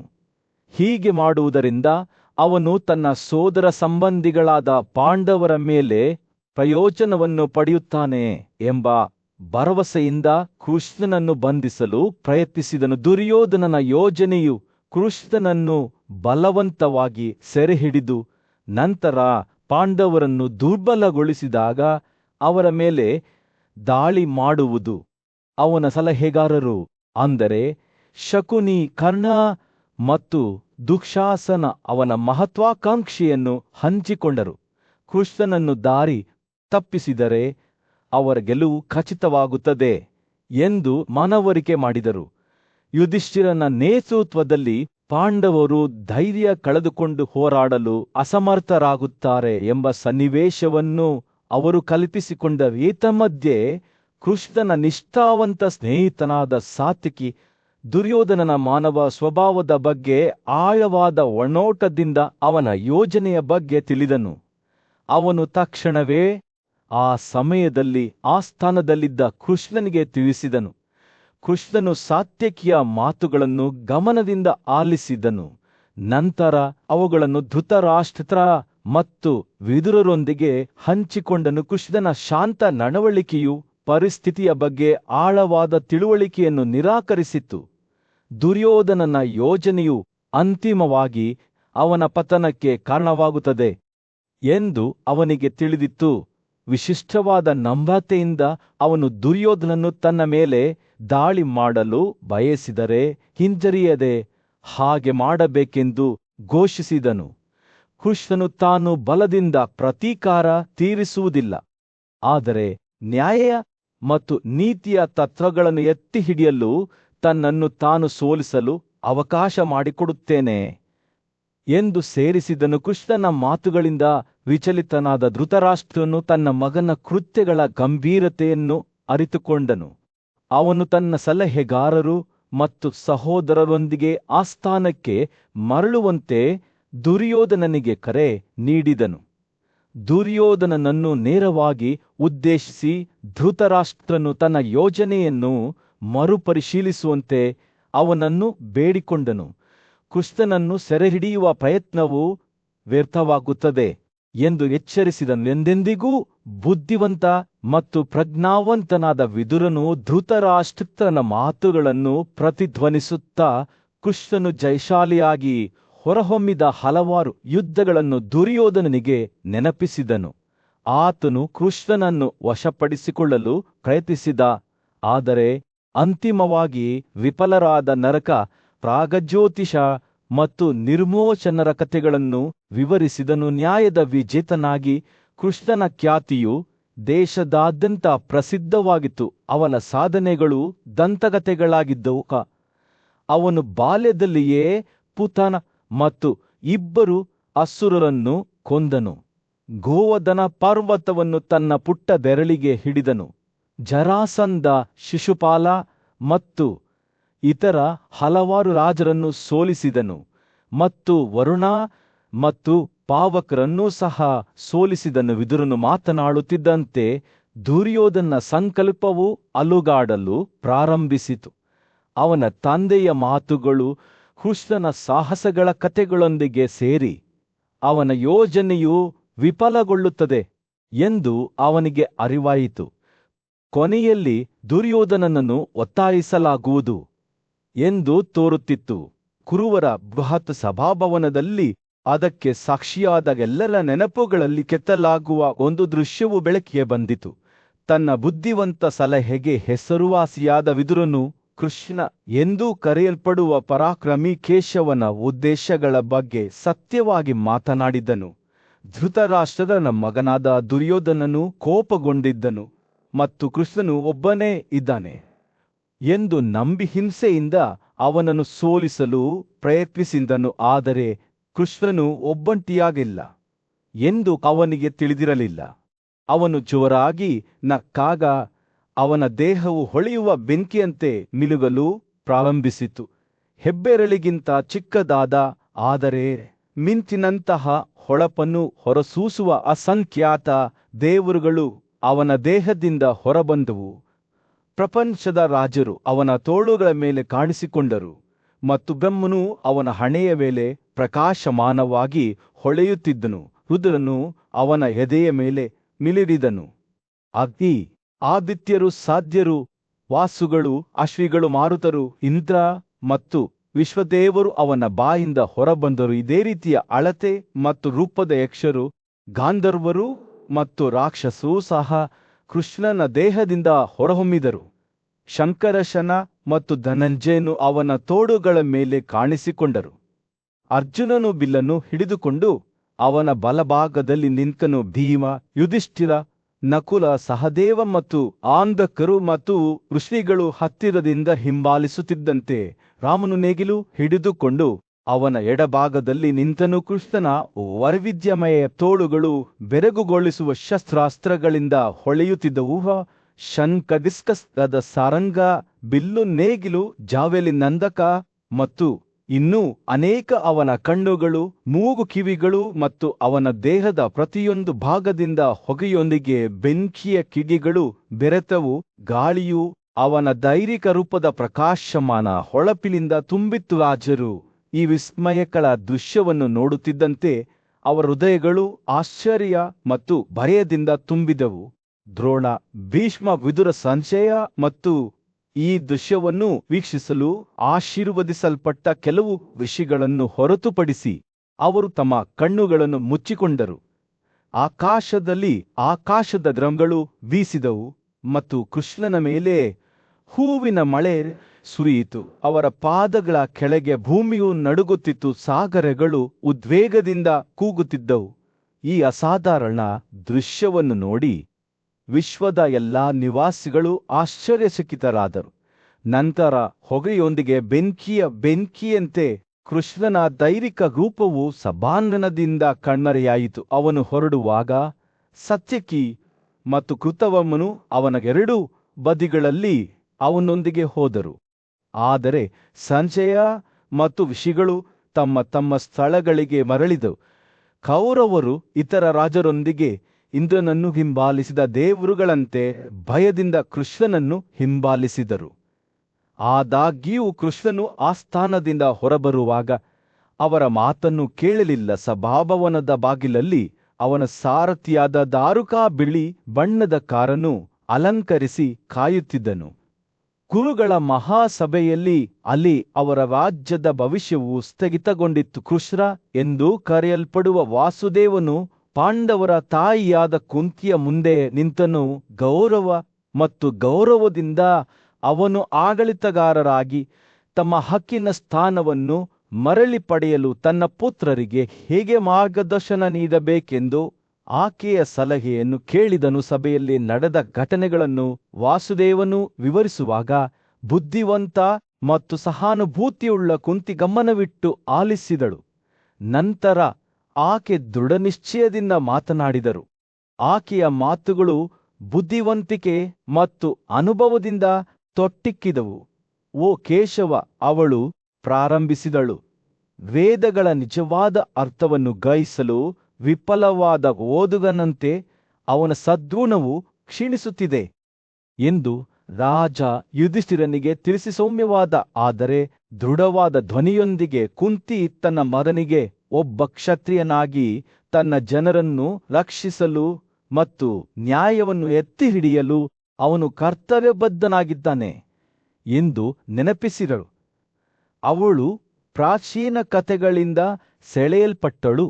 ರಾಜ ಋಷಿ ಮುಷುಕುಂದನಿಗೆ ಭೂಮಿಯನ್ನು ಉಡುಗೊರೆಯಾಗಿ ನೀಡಿದ ವೈಷ್ಣವನ ಕಥೆಯನ್ನು ಹಂಚಿಕೊಂಡಳು. ಆದರೆ ಉಡುಗೊರೆಯನ್ನು ಸ್ವೀಕರಿಸುವ ಬದಲು ಮುಚುಕುಂದನು ತನ್ನ ಸ್ವಂತ ಪರಾಕ್ರಮದಿಂದ ಭೂಮಿಯನ್ನು ವಶಪಡಿಸಿಕೊಂಡು ಶಕ್ತಿ ಮತ್ತು ಧೈರ್ಯದಿಂದ ಆಳಲು ನಿರ್ಧರಿಸಿದನು. ಕುಂತಿಯ ಮಾತುಗಳು ಸದ್ಗುಣ ಮತ್ತು ದುರ್ಗುಣಗಳ ನಡುವಿನ ಸೂಕ್ಷ್ಮ ಸಮತೋಲನದ ಬಗ್ಗೆ ಆಳವಾದ ತಿಳುವಳಿಕೆಯನ್ನು ಹೊಂದಿದ್ದವು. ರಾಜನ ಕ್ರಿಯೆಗಳು ದೂರಗಾಮಿ ಪರಿಣಾಮಗಳನ್ನು ಹೊಂದಿದ್ದು ತನ್ನ ಮೇಲೆ ಮಾತ್ರವಲ್ಲದೆ ಅವನ ಪ್ರಜೆಗಳ ಮೇಲೆ ಮತ್ತು ಪ್ರಪಂಚದ ಮೇಲೆ ಪ್ರಭಾವ ಬೀರುತ್ತವೆ ಎಂದು ಅವಳು ವಿವರಿಸಿದಳು. ಯುಗವು ರಾಜನ ಕಾರಣವಲ್ಲ, ಬದಲಿಗೆ ಯುಗವನ್ನು ಸೃಷ್ಟಿಸುವ ರಾಜನೇ ಎಂದು ಅವಳು ಹೇಳಿದಳು. ಅವಳು ಮಾತನಾಡುವಾಗ ಕುಂತಿಯ ಕಣ್ಣುಗಳು 1000 ವರ್ಷಗಳ ಬುದ್ಧಿವಂತಿಕೆಯನ್ನು ಹೊಂದಿದ್ದವು. ಅವಳ ಮಾತುಗಳು ಯುಗಯುಗಗಳಿಂದ ಪ್ರತಿಧ್ವನಿಸುತ್ತಿದ್ದವು. ಯುಧಿಷ್ಠಿರನು ತಮ್ಮ ರಾಜ್ಯವನ್ನು ಮರಳಿ ಪಡೆಯಲು ವಿಫಲವಾದರೆ ಅವರು ಇತರರ ದಾನದಿಂದ ಬದುಕುವಂತಾಗುತ್ತದೆ. ಅವರ ಗೌರವ ಮತ್ತು ಘನತೆ ಶಾಶ್ವತವಾಗಿ ಕಳೆದು ಹೋಗುತ್ತದೆ ಎಂದು ಅವಳು ಎಚ್ಚರಿಸಿದಳು. ನಿಮ್ಮ ಪೂರ್ವಜರ ಸಂಪ್ರದಾಯಗಳನ್ನು ಎತ್ತಿ ಹಿಡಿಯುವ ಜವಾಬ್ದಾರಿಯೊಂದಿಗೆ ನೀವು ಉದಾತ್ತ ವಂಶಾವಳಿಯಲ್ಲಿ ಹುಟ್ಟಿದ್ದೀರಿ. ದೌರ್ಬಲ್ಯ ಅಥವಾ ಸಹಾನುಭೂತಿಯು ನಿಮ್ಮ ತೀರ್ಪನ್ನು ಮಬ್ಬಾರಿಸಲು ಬಿಡಬೇಡಿ. ರಾಜನ ನಿಜವಾದ ಸದ್ಗುಣವು ತನ್ನ ಜನರನ್ನು ರಕ್ಷಿಸುವುದರಲ್ಲಿ ಮತ್ತು ನ್ಯಾಯವನ್ನು ಎತ್ತಿ ಹಿಡಿಯುವುದರಲ್ಲಿ ಅಡಗಿರುತ್ತದೆ ಎಂಬುದನ್ನು ನೆನಪಿನಲ್ಲಿಡಿ ಎಂದು ಕುಂತಿ ಆಳವಾದ ಉಸಿರಿನಲ್ಲಿ ಹೇಳಿದರು. ಅವಳು ಮಾತನಾಡುವುದನ್ನು ಮುಗಿಸಿದಾಗ ವಾಸುದೇವನು ತಿಳುವಳಿಕೆಯಿಂದ ತಲೆಯಾಡಿಸಿದನು. ಅವನ ಕಣ್ಣುಗಳು ಕುಂತಿಯ ಬುದ್ಧಿವಂತಿಕೆಯ ಬಗ್ಗೆ ಆಳವಾದ ಗೌರವದಿಂದ ಹೊಳೆಯುತ್ತಿದ್ದವು. ಒಟ್ಟಾಗಿ ಅವರ ಮಾತುಗಳು ಯುಧಿಷ್ಠಿರನಿಗೆ ರಾಜ್ಯದ ಆಡಳಿತಗಾರರಾಗಿ ತಮ್ಮ ನ್ಯಾಯಯುತ ಸ್ಥಾನವನ್ನು ಮರಳಿ ಪಡೆಯಲು ಮಾರ್ಗದರ್ಶನ ನೀಡುತ್ತವೆ ಎಂದು ಅವರಿಗೆ ತಿಳಿದಿತ್ತು. ಅವರ ಕುಟುಂಬ ಮತ್ತು ಅವರ ಜನರ ಭವಿಷ್ಯವು ಸಮತೋಲನದಲ್ಲಿದೆ ಮತ್ತು ಸರಿಯಾದ ಆಯ್ಕೆಯನ್ನು ಮಾಡುವುದು ಯುಧಿಷ್ಠಿರನಿಗೆ ಬಿಟ್ಟದ್ದು. ದೂರದ ದೇಶದಲ್ಲಿ ವಿಚಿತ್ರವಾದ ದೂರದೃಷ್ಟಿ ಮತ್ತು ಕ್ಷತ್ರಿಯ ಸದ್ಗುಣಗಳಿಗೆ ಅಸಲವಾದ ಸಮರ್ಪಣೆಗೆ ಹೆಸರುವಾಸಿಯಾದ ವಿದುಲ ಎಂಬ ಬುದ್ಧಿವಂತ ಮತ್ತು ಪ್ರಸಿದ್ಧ ಮಹಿಳೆ ವಾಸಿಸುತ್ತಿದ್ದರು. ಆದಾಗ್ಯೂ ಆಕೆಯ ಮಗನು ಸಂಪೂರ್ಣವಾಗಿ ವಿಭಿನ್ನವಾದ ಕಥೆಯನ್ನು ಹೊಂದಿದ್ದನು. ಸಿಂಧುವಿನ ರಾಜನಿಂದ ಸೋಲಿಸಲ್ಪಟ್ಟ ಅವನು ಹತಾಶೆಯಿಂದ ಭಾರವಾದ ಹೃದಯದೊಂದಿಗೆ ನೆಲದ ಮೇಲೆ ಸಾಷ್ಟಾಂಗ ನಮಸ್ಕಾರ ಮಾಡುತ್ತಿದ್ದನು. ವಿದುಲನ ಮಾತುಗಳು ತನ್ನ ಮಗನನ್ನು ತೀಕ್ಷ್ಣವಾದ ಬ್ಲೇಡ್ನಂತೆ ಕತ್ತರಿಸಿದವು. ಅವಳು ಅವಳ ಹೇಡಿತನಕ್ಕಾಗಿ ಅವನನ್ನು ಗದರಿಸಿದಳು. ನೀನು ನನ್ನ ಮಗನಲ್ಲ ಎಂದು ಅವಳು ಹೇಳಿದಳು. ಅವಳ ಧ್ವನಿಯು ಕೋಪ ಮತ್ತು ನಿರಾಶೆಯಿಂದ ಕೂಡಿತು. ಯಾರಿಂದ ಜಲಿಸಿದನೆಂದು ನನಗೆ ತಿಳಿದಿಲ್ಲ. ನಿನ್ನ ಗುಣಲಕ್ಷಣಗಳು ನಿನ್ನನ್ನು ನಪುಂಸಕನೆಂದು ತೋರಿಸುತ್ತವೆ. ನಿನ್ನೊಳಗೆ ಉರಿಯುತ್ತಿರುವ ಧೈರ್ಯದ ಬೆಂಕಿಯಿಲ್ಲದೆ ಬದುಕಲು ನೀವು ಹೇಗೆ ನಿರೀಕ್ಷಿಸಬಹುದು? ಪ್ರತಿ ಮಾತಿನೊಂದಿಗೆ ವಿದುಲನ ಮಗನಿಗೆ ತನ್ನ ಅವಮಾನ ಮತ್ತು ಅಪರಾಧವು ಗಾಢವಾಗುತ್ತಾ ಹೋಯಿತು. ತನ್ನ ತಾಯಿ ಹೇಳಿದ್ದು ಸರಿ ಎಂದು ಅವನಿಗೆ ತಿಳಿದಿತ್ತು. ಅವನು ಕ್ಷತ್ರಿಯನಾಗಿ ತನ್ನ ಕರ್ತವ್ಯದಲ್ಲಿ ವಿಫಲನಾಗಿದ್ದರು ಮತ್ತು ಅವನ ಸೋಲು ತನಗೆ ಮಾತ್ರವಲ್ಲದೆ ಅವರ ಕುಟುಂಬಕ್ಕೂ ಅವಮಾನವನ್ನುಂಟು ಮಾಡಿತ್ತು. ವಿದುಲ ತನ್ನ ಮಗನನ್ನು ತನ್ನ ಹತಾಶೆಯಿಂದ ಮೇಲೇರಲು ಮತ್ತು ತನ್ನ ಗೌರವವನ್ನು ಮರಳಿ ಪಡೆಯಲು ಒತ್ತಾಯಿಸುತ್ತಾ ತನ್ನ ಮಗನನ್ನು ಗದರಿಸುವುದನ್ನು ಮುಂದುವರಿಸಿದರು. ಹೇಗೆ ಶೀಘ್ರದಲ್ಲೇ ಸಣ್ಣ ಸ್ವಾಧೀನಗಳಿಂದ ತೃಪ್ತನಾಗುತ್ತಾನೆ ಎಂದು ಅವಳು ಹೇಳಿದರು.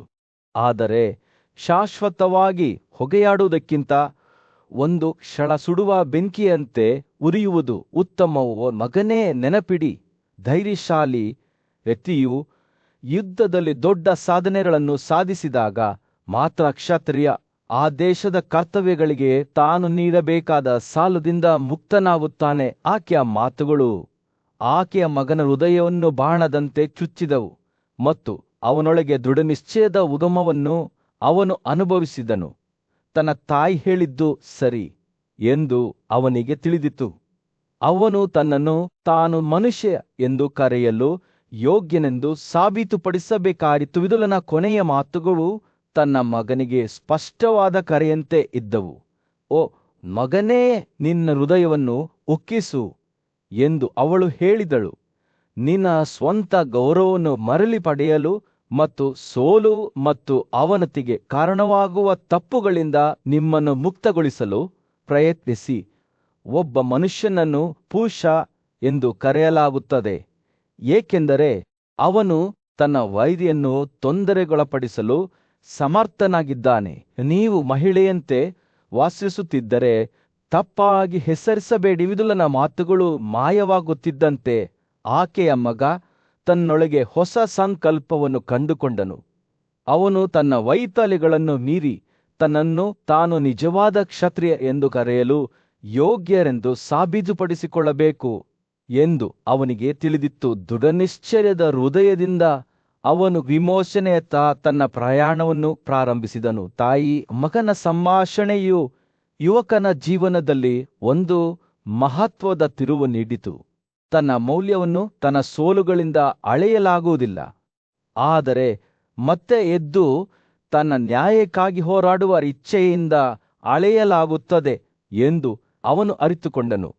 ಮತ್ತು ವಿದುಲನ ಮಾತುಗಳು ಅವನ ಮನಸ್ಸಿನಲ್ಲಿ ಪ್ರತಿಧ್ವನಿಸುತ್ತಿದ್ದಂತೆ ಅವನು ತನ್ನ ಗೌರವವನ್ನು ಮರಳಿ ಪಡೆಯಲು ಮತ್ತು ತನ್ನನ್ನು ತಾನು ನಿಜವಾದ ಪುರುಷ ಎಂದು ಸಾಬೀತುಪಡಿಸಿಕೊಳ್ಳಲು ಹೊರಟನು. ಅಂತಹ ವ್ಯಕ್ತಿಯೆಂದು ಕರೆಯಲು ಯೋಗ್ಯನಾಗಿದ್ದನು. ವರ್ಷಗಳ ನಂತರ ಯುವಕನು ಒಬ್ಬ ಮಹಾನ್ ಯೋಧ ಮತ್ತು ರಾಜನಾಗಿ ಬೆಳೆದಾಗ ಅವನು ತನ್ನ ತಾಯಿಯಿಂದ ಕಲಿತ ಪಾಠಗಳನ್ನು ಎಂದಿಗೂ ಮರೆಯಲಿಲ್ಲ.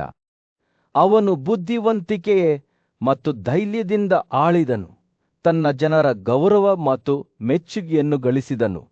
ಮತ್ತು ವಿದುಲನು ಅವನ ಪಕ್ಕದಲ್ಲಿ ಇರಲಿಲ್ಲ.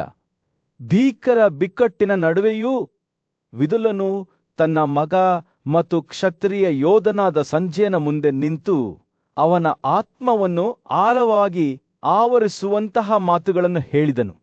ನೀವು ನಿಮ್ಮ ಪುರುಷತ್ವವನ್ನು ತ್ಯಜಿಸಲು ಬಯಸಿದೆಯೇ? ಆಕೆಯ ಧ್ವನಿಯು ತುತ್ತಾಗಿ ನಡುಗುತ್ತದೆ.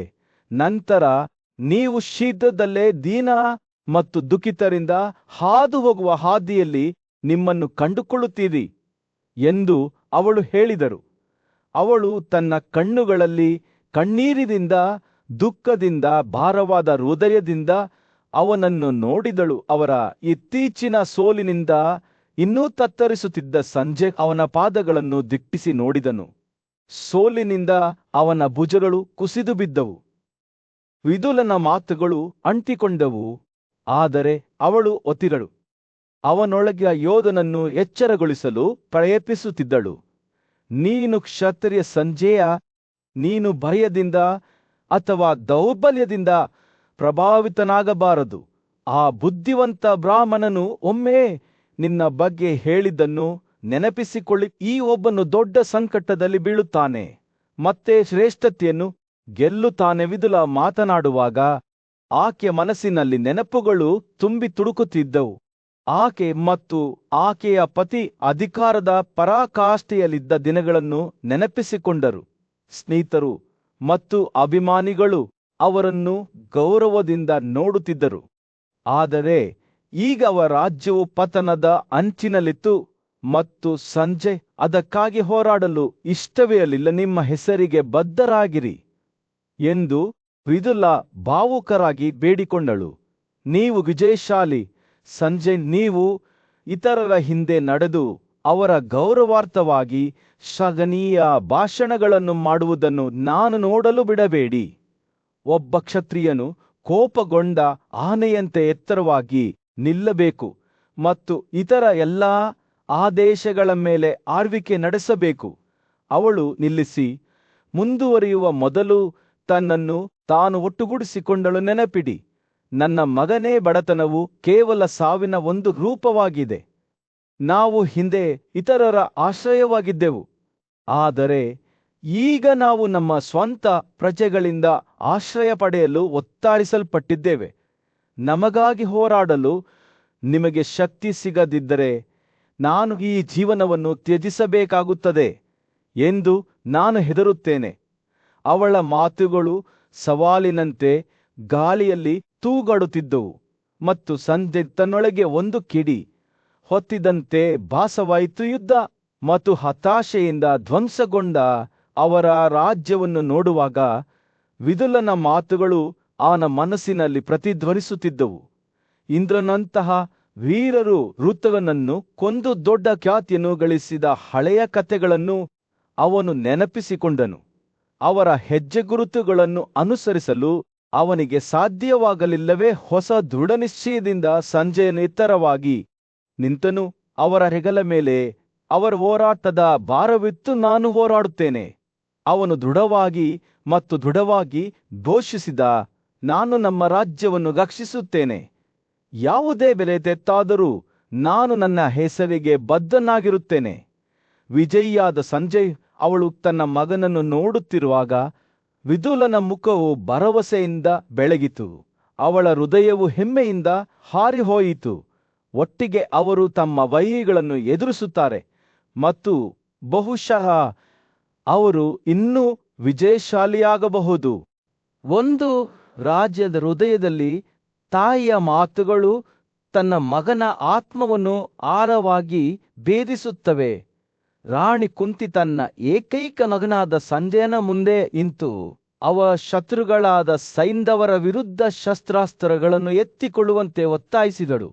ಆದರೆ ಸಂಜಯನಿಗೆ ತನ್ನ ತಾಯಿಯ ವಾದಗಳಿಂದ ಮನವರಿಕೆಯಾಗಲಿಲ್ಲ. ತಾಯಿ ಮತ್ತು ಮಗನ ನಡುವಿನ ಪ್ರೀತಿ ಮತ್ತು ವಾತ್ಸಲ್ಯದ ಬಂಧವನ್ನು ತಾನು ಮರೆತಿದ್ದೇನೆ ಎಂದು ಅವನು ಭಾವಿಸಿದನು. ನಿರ್ದಯ ಮತ್ತು ಕೋಪಗೊಂಡ ತಾಯಿ ಭಾವನೆಯಿಂದ ನಡುಗುತ್ತಿದ್ದ ಅವನ ಧ್ವನಿಯಲ್ಲಿ ಸಂಜಯ್ ಹೇಳಿದ, ನಿನ್ನ ಹೃದಯವು ಖಂಡಿತವಾಗಿಯೂ ಉಕ್ಕಿನಿಂದ ಮಾಡಲ್ಪಟ್ಟಿದೆ. ನೀನು ಕೇವಲ ಸಮರವೀರರ ಬಗ್ಗೆ ಯೋಚಿಸುತ್ತೀಯಾ? ನಾನು ನಿನಗೆ ಅಪರಿಚಿತನಾಗಿದ್ದೇನೆ. ಕುಂತಿಯ ಮಾತುಗಳು ಅವನನ್ನು 1000 ಸೂಜಿಗಳಂತೆ ಕಚ್ಚಿದವು ಮತ್ತು ಅವಳು ತನ್ನೊಂದಿಗೆ ಈ ರೀತಿ ಮಾತನಾಡುತ್ತಾಳೆ ಎಂಬ ಆಲೋಚನೆಯನ್ನು ಅವನಿಗೆ ತಡೆದುಕೊಳ್ಳಲು ಸಾಧ್ಯವಾಗಲಿಲ್ಲ. ಆದಾಗ್ಯೂ ಕುಂತಿ ತನ್ನ ನಂಬಿಕೆಯಲ್ಲಿ ಅಚಲರಾಗಿದ್ದಳು.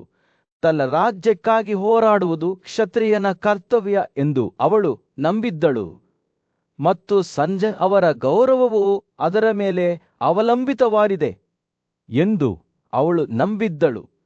ನೀವು ಈ ಸವಾಲನ್ನು ಸ್ವೀಕರಿಸದಿದ್ದರೆ ನೀವು ನಮ್ಮ ಕುಟುಂಬಕ್ಕೆ ಅವಮಾನ ತರುತ್ತೀರಿ ಮತ್ತು ನನಗೆ ಅಸಮಾಧಾನವನ್ನುಂಟು ಮಾಡುತ್ತೀರಿ ಎಂದು ಅವಳು ಹೇಳಿದಳು. ತನ್ನ ತಾಯಿಯ ಮಾತುಗಳ ಭಾರವು ತನ್ನನ್ನು ತುಳಿಯುತ್ತಿದೆ ಎಂದು ಸಂಜಯ್ ಭಾವಿಸಿದನು. ಆಕೆಯ ಮನವಿಗಳನ್ನು ನಿರ್ಲಕ್ಷಿಸಲು ಸಾಧ್ಯವಿಲ್ಲ ಎಂದು ಅವನಿಗೆ ತಿಳಿದಿತ್ತು. ಆದರೆ ಯಶಸ್ಸಿನ ಅವಕಾಶವಿಲ್ಲದೆ ಹೋರಾಡಲು ಸಹ ಅವನು ಬಯಸಲಿಲ್ಲ. ಆದರೆ ತಾಯಿ ಅವನು ಬೇಡಿಕೊಂಡನು, ಸಂಪತ್ತು ಅಥವಾ ಮಿತ್ರರಿಲ್ಲದೆ ನಾನು ಈ ಯುದ್ಧವನ್ನು ಹೇಗೆ ಗೆಲ್ಲಬಹುದು? ನನ್ನ ರಾಜ್ಯವು ಶೋಷಣೀಯವಾಗಿದೆ ಮತ್ತು ನಾನು ಸೋಲಿಗೆ ಹೆದರುತ್ತೇನೆ. ಕುಂತಿ ತನ್ನ ಮಗನ ಕಣ್ಣುಗಳಲ್ಲಿನ ಅನುಮಾನವನ್ನು ನೋಡಿದರು ಮತ್ತು ಅವನೊಂದಿಗೆ ತರ್ಕಿಸಲು ನಿರ್ಧರಿಸಿದಳು. ಯಶಸ್ಸು ಎಂದಿಗೂ ಖಚಿತವಾಗಿಲ್ಲ, ಆದರೆ ಅನಿಶ್ಚಿತತೆಯ ಹೊರತಾಗಿಯೂ ಒಬ್ಬರು ಕಾರ್ಯನಿರ್ವಹಿಸಬೇಕು ಎಂದು ಅವಳು ವಿವರಿಸಿದಳು. ಎಲ್ಲಾ ಶುಭ ವಿಧಿಗಳನ್ನು ನಿರ್ವಹಿಸುವ ಮತ್ತು ದೇವರುಗಳು ಮತ್ತು ಬ್ರಾಹ್ಮಣರನ್ನು ತನ್ನ ಬದಿಯಲ್ಲಿ ಹೊಂದಿರುವ ಬುದ್ಧಿವಂತ ರಾಜನು ಶೀಘ್ರದಲ್ಲೇ ಯಶಸ್ಸನ್ನು ಪಡೆಯುತ್ತಾನೆ ಎಂದು ಅವಳು ಹೇಳಿದಳು. ರಾಜತಾಂತ್ರಿಕತೆ ಮತ್ತು ಕಾರ್ಯತಂತ್ರದ ಮೈತ್ರಿಗಳ ಮೂಲಕ ತಮ್ಮ ಶತ್ರುಗಳನ್ನು ಗೆಲ್ಲುವ ಯೋಚನೆಯನ್ನು ಅವರ ತಾಯಿ ವಿವರಿಸಿದಾಗ ಸಂಜಯ್ ಗಮನದಿಂದ ಆಲಿಸಿದರು. ಅಗತ್ಯವಿರುವವರಿಗೆ ಸಂಪತ್ತನ್ನು ನೀಡುವಂತೆ, ಅವರೊಂದಿಗೆ ಸಿಹಿಯಾಗಿ ಮಾತನಾಡಲು ಮತ್ತು ಅವರಿಗೆ ಮೌಲ್ಯಯುತವಾದ ಭಾವನೆ ಮೂಡಿಸುವಂತೆ ಅವರು ಸಲಹೆ ನೀಡಿದರು. ಈ ಮೂಲಕ ನೀವು ನಿಮ್ಮ ಶತ್ರುವಿನ ಪ್ರಬಲ ಸೈನ್ಯವನ್ನು ಬಿರುಗಾಳಿಯ ಚದುರಿದ ಮೋಡಗಳಂತೆ ಮುರಿಯಲು ಸಾಧ್ಯವಾಗುತ್ತದೆ ಎಂದು ಅವು ಹೇಳಿದರು. ಸಂಜಯ್ ತನ್ನ ತಾಯಿಯ ಮಾತುಗಳನ್ನು ಕೇಳಿದಾಗ ಭರವಸೆಯ ಮಹಾಪೂರವನ್ನು ಅನುಭವಿಸಿದನು. ಆಕೆಯ ಯೋಜನೆಯು ಕೇವಲ ಯುದ್ಧಗಳನ್ನು ಗೆಲ್ಲುವುದಲ್ಲ, ಆದರೆ ಮೈತ್ರಿಗಳನ್ನು ನಿರ್ಮಿಸುವುದು ಮತ್ತು ಇತರರ ಗೌರವವನ್ನು ಗಳಿಸುವುದು ಎಂದು ಅವನು ಅರಿತುಕೊಂಡನು. ತಾಯಿ, ನೀನು ನನಗೆ ಆಜ್ಞಾಪಿಸುವ ಎಲ್ಲವನ್ನೂ ನಾನು ಮಾಡುತ್ತೇನೆ ಎಂದು ಅವನು ಭರವಸೆ ನೀಡಿದನು. ತನ್ನ ಮಗನ ಕಣ್ಣುಗಳಲ್ಲಿನ ದೃಢ ನಿಶ್ಚಯವನ್ನು ನೋಡಿ ಕುಂತಿ ಮುಗುಳ್ನಕ್ಕಳು. ಸಂಜಯ್ ಈಗ ಅವನ ಸವಾಲುಗಳನ್ನು ಎದುರಿಸಲು ಸಿದ್ಧನಾಗಿದ್ದಾನೆ ಎಂದು ಅವಳಿಗೆ ತಿಳಿದಿತ್ತು. ಹೊಸ ಉದ್ದೇಶ ಮತ್ತು ಧೈರ್ಯದಿಂದ, ನೀನು ನಿಜವಾದ ಕ್ಷತ್ರಿಯ ನನ್ನ ಮಗ. ಅವಳು ಅವನನ್ನು ಬಿಗಿಯಾಗಿ ತಬ್ಬಿಕೊಂಡು ಹೇಳಿದಳು, ಹೋಗಿ ನಿಮ್ಮ ಶತ್ರುಗಳನ್ನು ಜಯಿಸಿ, ಆದರೆ ನಿಮ್ಮನ್ನು ಅನುಸರಿಸುವವರ ಹೃದಯದಲ್ಲಿ ನಿಜವಾದ ಗೆಲುವು ಇದೆ ಎಂಬುದನ್ನು ನೆನಪಿಸಿಕೊಳ್ಳಿ. ಆದ್ದರಿಂದ ಸಂಜಯ್ ತನ್ನ ತಾಯಿಯ ಬುದ್ಧಿವಂತಿಕೆಯ ಮಾತುಗಳೊಂದಿಗೆ ಶಸ್ತ್ರಸಜ್ಜಿತರಾಗಿ ಅವರ ಆಶಯಗಳನ್ನು ಪೂರೈಸಲು ಹೊರಟನು. ಯುದ್ಧ ಪೀಡಿತ ಕಾಲದಲ್ಲಿ ರಾಜ ಸಂಜಯನ ತಾಯಿ ಅವನ ಪಕ್ಕದಲ್ಲಿ ನಿಂತಳು. ಅವಳ ಮಾತುಗಳು ಬುದ್ಧಿವಂತಿಕೆಯಿಂದ ತೊಟ್ಟಿಕ್ಕಿದವು. ಅವಳು ತನ್ನ ಮಗನನ್ನು ನೋಡುತ್ತಿದ್ದಳು. ಅವನ ಮುಖವು ಭಯ ಮತ್ತು ಹತಾಶೆಯಿಂದ ಕೆತ್ತಲ್ಪಟ್ಟಿತ್ತು ಮತ್ತು ಅವನು ಪತನದ ಅಂಚಿನಲ್ಲಿದೆ ಎಂದು ತಿಳಿದಿತ್ತು. ಒಂದು ಕಾಲದಲ್ಲಿ ಶಕ್ತಿಯ ಭದ್ರಕೋಟೆಯಾಗಿದ್ದ ಅವನ ರಾಜ್ಯವು ಈಗ ಅವ್ಯವಸ್ಥೆಯ ಅಂಚಿನಲ್ಲಿದೆ. ಸೋಲಿನ ಆಲೋಚನೆಯು ಅವನ ಜನರಲ್ಲಿ ಭಿನ್ನಾಭಿಪ್ರಾಯವನ್ನು ಬಿತ್ತಿತ್ತು. ಕೆಲವರು ಅವನಿಗೆ ತಮ್ಮ ನಿಷ್ಠೆಯನ್ನು ಸಂಪೂರ್ಣವಾಗಿ ತ್ಯಜಿಸಿದರು. ಸಂಜಯ್ ಅವರ ತಾಯಿ ತನ್ನ ಮಗನ ನೋವನ್ನು ನೋಡಿದಾಗ ಆಕೆಯ ಹೃದಯದಲ್ಲಿ ಆಳವಾದ ನೋವನ್ನು ಅನುಭವಿಸಿದಳು. ಈ ಹೋರಾಟದಲ್ಲಿ ಅವನು ಒಬ್ಬಂಟಿಯಾಗಿಲ್ಲ ಎಂದು ಅವಳಿಗೆ ತಿಳಿದಿತ್ತು. ಮೊದಲಿನಿಂದಲೂ ಅವನೊಂದಿಗೆ ಇದ್ದ ಸ್ನೇಹಿತರು ಮತ್ತು ಹಿತೈಷಿಗಳು ಇನ್ನೂ ಅವನೊಂದಿಗೆ ನಿಂತಿದ್ದರು, ಆದರೆ ಅವರು ಸಹ ಅನಿಶ್ಚಿತರಾಗಿ ಕಾಣುತ್ತಿದ್ದರು. ಅವರ ನಿಷ್ಠೆಯು ಗಾಳಿಯಲ್ಲಿ ಬೆಳ್ಸುಕಲ್ಲು ಇದ್ದಂತೆ ಅಲುಗಾಡುತ್ತಿತ್ತು. ತನ್ನ ಮುಖದ ಮೇಲೆ ಸಹಾನುಭೂತಿಯ ಭಾವದಿಂದ ಸಂಜಯ್ ಅವರ ತಾಯಿ ಮಾತನಾಡಲು ಪ್ರಾರಂಭಿಸಿದರು. ಅವರ ಮಾತುಗಳು ಸೌಮ್ಯವಾದ ಹೊಳೆಯಂತೆ ಸುರಿಯುತ್ತಿದ್ದವು. ಅವರೆಲ್ಲರ ಮೇಲೆ ಕತ್ತಲಾಗಿದ್ದರೂ ಅವರ ಹಿಂದಿನ ವೈಭವಗಳನ್ನು ಮತ್ತು ಇನ್ನೂ ಅವರೊಂದಿಗೆ ನಿಂತಿರುವ ಅವರ ಅನೇಕ ಸ್ನೇಹಿತರನ್ನು ಅವರು ನೆನಪಿಸಿದರು. ಈ ಸ್ನೇಹಿತರನ್ನು ಹೆದರಿಸಬೇಡಿ ಮತ್ತು ನಿಮ್ಮ ಅಗತ್ಯದ ಸಮಯದಲ್ಲಿ ಅವರು ನಿಮ್ಮನ್ನು ತ್ಯಜಿಸಲು ಬಿಡಬೇಡಿ ಎಂದು ಅವರು ಒತ್ತಾಯಿಸಿದರು. ಆಕೆಯ ಧ್ವನಿಯು ದೃಢನಿಶ್ಚಯದಿಂದ ಏರಿತು. ಆಕೆ ಮುಂದುವರಿಸುತ್ತಾ, ಸಂಜಯ್, ನಾನು ನಿಮ್ಮ ಸಾಮರ್ಥ್ಯ ಮತ್ತು ಧೈರ್ಯವನ್ನು ಪರೀಕ್ಷಿಸಲು ಹೀಗೆ ಮಾತನಾಡಿದ್ದೇನೆ. ನಿಮ್ಮೊಳಗೆ ನನಗೆ ತಿಳಿದಿರುವ ಶಕ್ತಿ ಮತ್ತು ಧೈರ್ಯವನ್ನು ನೀವು ಹೊಂದಿದ್ದೀಯಾ ಎಂದು ನೋಡಲು ಆಕೆಯ ಮಾತುಗಳು ಆತನ ಮೇಲೆ ಮುಲಾಮುವಿನಂತೆ ಹರಿದಾಡಿದಂತೆ ಸಂಜಯ್ ಅವರ ಹತಾಶೆ ಹೆಚ್ಚಾಗತೊಡಗಿತು. ಆತನ ಹೃದಯವು ಮತ್ತೊಮ್ಮೆ ಅಲುಗಾಡುತ್ತಿದೆ ಎಂದು ಆತ ಭಾವಿಸಿದನು. ತನ್ನ ತಾಯಿಯ ಅಸಲವಾದ ನಂಬಿಕೆಯಿಂದ ಆತನ ಆತ್ಮವು ಪುನರುಜ್ಜೀವನಗೊಂಡಿತು. ಹೊಸ ದೃಢ ನಿಶ್ಚಯದಿಂದ, ಸೋಲಿನ ಹಿಡಿತದಿಂದ ತನ್ನ ರಾಜ್ಯವನ್ನು ಮರಳಿ ಪಡೆಯುವ ಪ್ರತಿಜ್ಞೆ ಮಾಡಿದನು. ಪ್ರಿಯ ತಾಯಿ, ನಾನು ನಿನ್ನನ್ನು ಪಡೆದಾಗ ನನ್ನ ಮಾರ್ಗದರ್ಶಿ ಮತ್ತು ಮಾರ್ಗದರ್ಶಕ, ನಾನು ನನ್ನ ರಾಜ್ಯವನ್ನು ರಕ್ಷಿಸುತ್ತೇನೆ ಅಥವಾ ಪ್ರಯತ್ನದಲ್ಲಿ ನಾಶವಾಗುತ್ತೇನೆ ಎಂದು ಘೋಷಿಸಿದನು. ಸಂಜಯ್ ಅವರ ಮಾತುಗಳು ಅವರ ತಾಯಿಯಿಂದ ಬೆಚ್ಚಗಿನ ನಗುವನ್ನು ಎದುರಿಸಿದವು. ತನ್ನ ಮಗ ದೊಡ್ಡ ಭಾಷಣಗಳಿಗೆ ಯೋಗ್ಯನಲ್ಲ ಎಂದು ಅವಳು ತಿಳಿದಿದ್ದಳು, ಆದರೆ ಅವನೊಳಗೆ ದೃಢನಿಶ್ಚಯದ ಬೆಂಕಿಯನ್ನು ಸಹ ಅವಳು ನೋಡಿದಳು. ಅವು ಹತಾಶೆಯ ಶಕ್ತಿಗಳ ವಿರುದ್ಧ ಒಗ್ಗೂಡಿದಾಗ ಸಂಜಯ್ ಅವರ ರಕ್ತನಾಳಗಳ ಮೂಲಕ ಆತ್ಮವಿಶ್ವಾಸದ ಹರಿವನ್ನು ಅನುಭವಿಸಿದನು. ವಿಜಯದ ಈ ಕ್ಷಣದಲ್ಲಿ ಸಂಜಯ್ ಅವರ ತಾಯಿ ಒಂದು ಪ್ರಾಚೀನ ಕಥೆಯನ್ನು ಹೇಳಲು ಪ್ರಾರಂಭಿಸಿದರು. ಅದು ಅವರ ಕುಟುಂಬದ ತಲೆಮಾರುಗಳ ಮೂಲಕ ಹಾದು ಹೋಗಿತ್ತು. ಇದು ಶೌರ್ಯ ಮತ್ತು ವಿಜಯದ ದಂತಕಥೆಯಾದ ಜಯ ಅವರ ಕಥೆಯಾಗಿದ್ದು, ಅವರ ಮುಂದೆ ಅಸಂಖ್ಯಾತ ಯೋಧರಿಗೆ ಸ್ಫೂರ್ತಿ ನೀಡಿತು. ಅವರು ಮಾತನಾಡುವಾಗ ಅವರ ಮಾತುಗಳು ಇಬ್ಬರ ಸುತ್ತಲೂ ಮಂತ್ರಮುಗ್ಧಗೊಳಿಸಿದವು. ವಿಜಯ ಮತ್ತು ವೈಭವದ ದರ್ಶನಗಳನ್ನು ರೂಪಿಸಿದವು. ಈ ಮಹಾಕಾವ್ಯದ ಕಥೆಯು ಧೈರ್ಯದ ಮನೋಭಾವದಿಂದ ಜಯಳ ಕಥೆಯನ್ನು ಕೇಳಿದ ನಂತರ ವೀರಮಗನಿಗೆ ಜನ್ಮ ನೀಡಿದ ಮಹಿಳೆಯ ಬಗ್ಗೆ ಹೇಳುತ್ತದೆ. ಈ ದಂತಕಥೆಯನ್ನು ಕೇಳಿದ ಯಾವುದೇ ಕ್ಷತ್ರಿಯ ಮಹಿಳೆ ಸಾಟಿಯಿಲ್ಲದ ಶೌರ್ಯ ಶಕ್ತಿ ಮತ್ತು ಬುದ್ಧಿವಂತಿಕೆಯ ಮಗುವನ್ನು ಹೊಂದಿರುತ್ತಾಳೆ ಎಂದು ಹೇಳಲಾಗುತ್ತಿತ್ತು. ಸಂಜೆ ಅವರ ತಾಯಿ ಮಾತನಾಡುವುದನ್ನು ಮುಗಿಸಿದಾಗ ಅವರ ಕುಟುಂಬದ ಪರಂಪರೆಯನ್ನು ಅರಿತ ಆಕೆಯ ಕಣ್ಣುಗಳು ದೃಢ ನಿಶ್ಚಯದಿಂದ ಹೊಳೆಯುತ್ತಿದ್ದವು. ಕುರು ಸಾಮ್ರಾಜ್ಯದ ಹೃದಯ ಭಾಗದಲ್ಲಿ ಒಂದು ವಿನಮ್ರ ವಾಸಸ್ಥಾನವು ಆಕಾಶ ಸಂಗೀತದ ಧ್ವನಿಯಿಂದ ತುಂಬಿತು. ಪೂಜ್ಯ ರಾಣಿಯಾದ ಕುಂತಿಯು ಆಶ್ರಮದಲ್ಲಿ ಹೆಂಗಸರಿಂದ ಸುತ್ತುವರಿಯಲ್ಪಟ್ಟಾಗ ಆಕಾಶದಲ್ಲಿ ತನ್ನ ಮಗ ಅರ್ಜುನನ ಹಣೆಬರಹವನ್ನು ಘೋಷಿಸುವ ದೈವಿಕ ಧ್ವನಿಯು ಪ್ರತಿಧ್ವನಿಸಿತು. ಈ ನಗು 1000 ಕಣ್ಣುಗಳ ದೇವತೆಗೆ ಪೈಪೋಟಿ ನೀಡಲಿದೆ ಎಂದು ಆ ಧ್ವನಿಯು ಘೋಷಿಸಿತು. ಅವನು ಒಟ್ಟುಗೂಡಿದ ಎಲ್ಲಾ ಕುರುಸರನ್ನು ಸೋಲಿಸಿ ತನ್ನ ಸಹೋದರ ಭೀಮನ ಸಹಾಯದಿಂದ ಇಡೀ ಭೂಮಿಯನ್ನು ವಶಪಡಿಸಿಕೊಳ್ಳುತ್ತಾನೆ ಎಂದು ಆ ಧ್ವನಿಯು ಘೋಷಿಸಿತು. ವಾಸುದೇವನು ತನ್ನ ಮಿತ್ರನಾಗಿದ್ದು ಅರ್ಜುನನು ಯುದ್ಧದಲ್ಲಿ ಕುರುಸರನ್ನು ಕೊಂದು ರಾಜ್ಯದ ತನ್ನ ಹಕ್ಕಿನ ಪಾಲನ್ನು ಮರಳಿ ಪಡೆಯುತ್ತಾನೆ ಎಂದು ಘೋಷಿಸಿತು. ಕುಂತಿಯು ಈ ಪ್ರವಾದನಾತ್ಮಕ ಮಾತುಗಳನ್ನು ಕೇಳುತ್ತಿದ್ದಂತೆ ಅವಳ ಹೃದಯವು ಹೆಮ್ಮೆಯಿಂದ ಉಬ್ಬಿಕೊಂಡಿತು. ತನ್ನ ಮಗ ವಿಭಾಟ್ಸು ಸವ್ಯಸಾಚಿನ್ ಎಂದು ಕರೆಯಲ್ಪಡುವ ಇತರ ಎಲ್ಲರಿಗಿಂತ ಭಿನ್ನವಾದ ಯೋಧನೆಂದು ಅವಳು ತಿಳಿದಿದ್ದಳು. ಅವನ ಅಚಲವಾದ ಉತ್ಸಾಹ ಮತ್ತು ಎದುರಿಸಲಾಗದ ಶಕ್ತಿಯು ಅವನನ್ನು ಯುದ್ಧದಲ್ಲಿ ಅಸಹ್ಯವಾರಿಸುತ್ತದೆ. ತನ್ನ ಕಣ್ಣುಗಳಲ್ಲಿ ಭಕ್ತಿಯ ಕಣ್ಣೀರಿನೊಂದಿಗೆ ಕುಂತಿ ತನ್ನ ವಾಗ್ದಾನವನ್ನು ಪೂರೈಸಲು ಆಕಾಶದ ಧ್ವನಿಯನ್ನು ಬೇಡಿಕೊಂಡಳು. ನಂತರ ಪೂಜ್ಯ ರಾಣಿಯು ಅರ್ಜುನನ ಸಹೋದರರಿಗೆ ಈ ಭವಿಷ್ಯ ಸೂಚಕ ಮಾತುಗಳನ್ನು ವಾಯಿಸಿಕೊಟ್ಟಳು.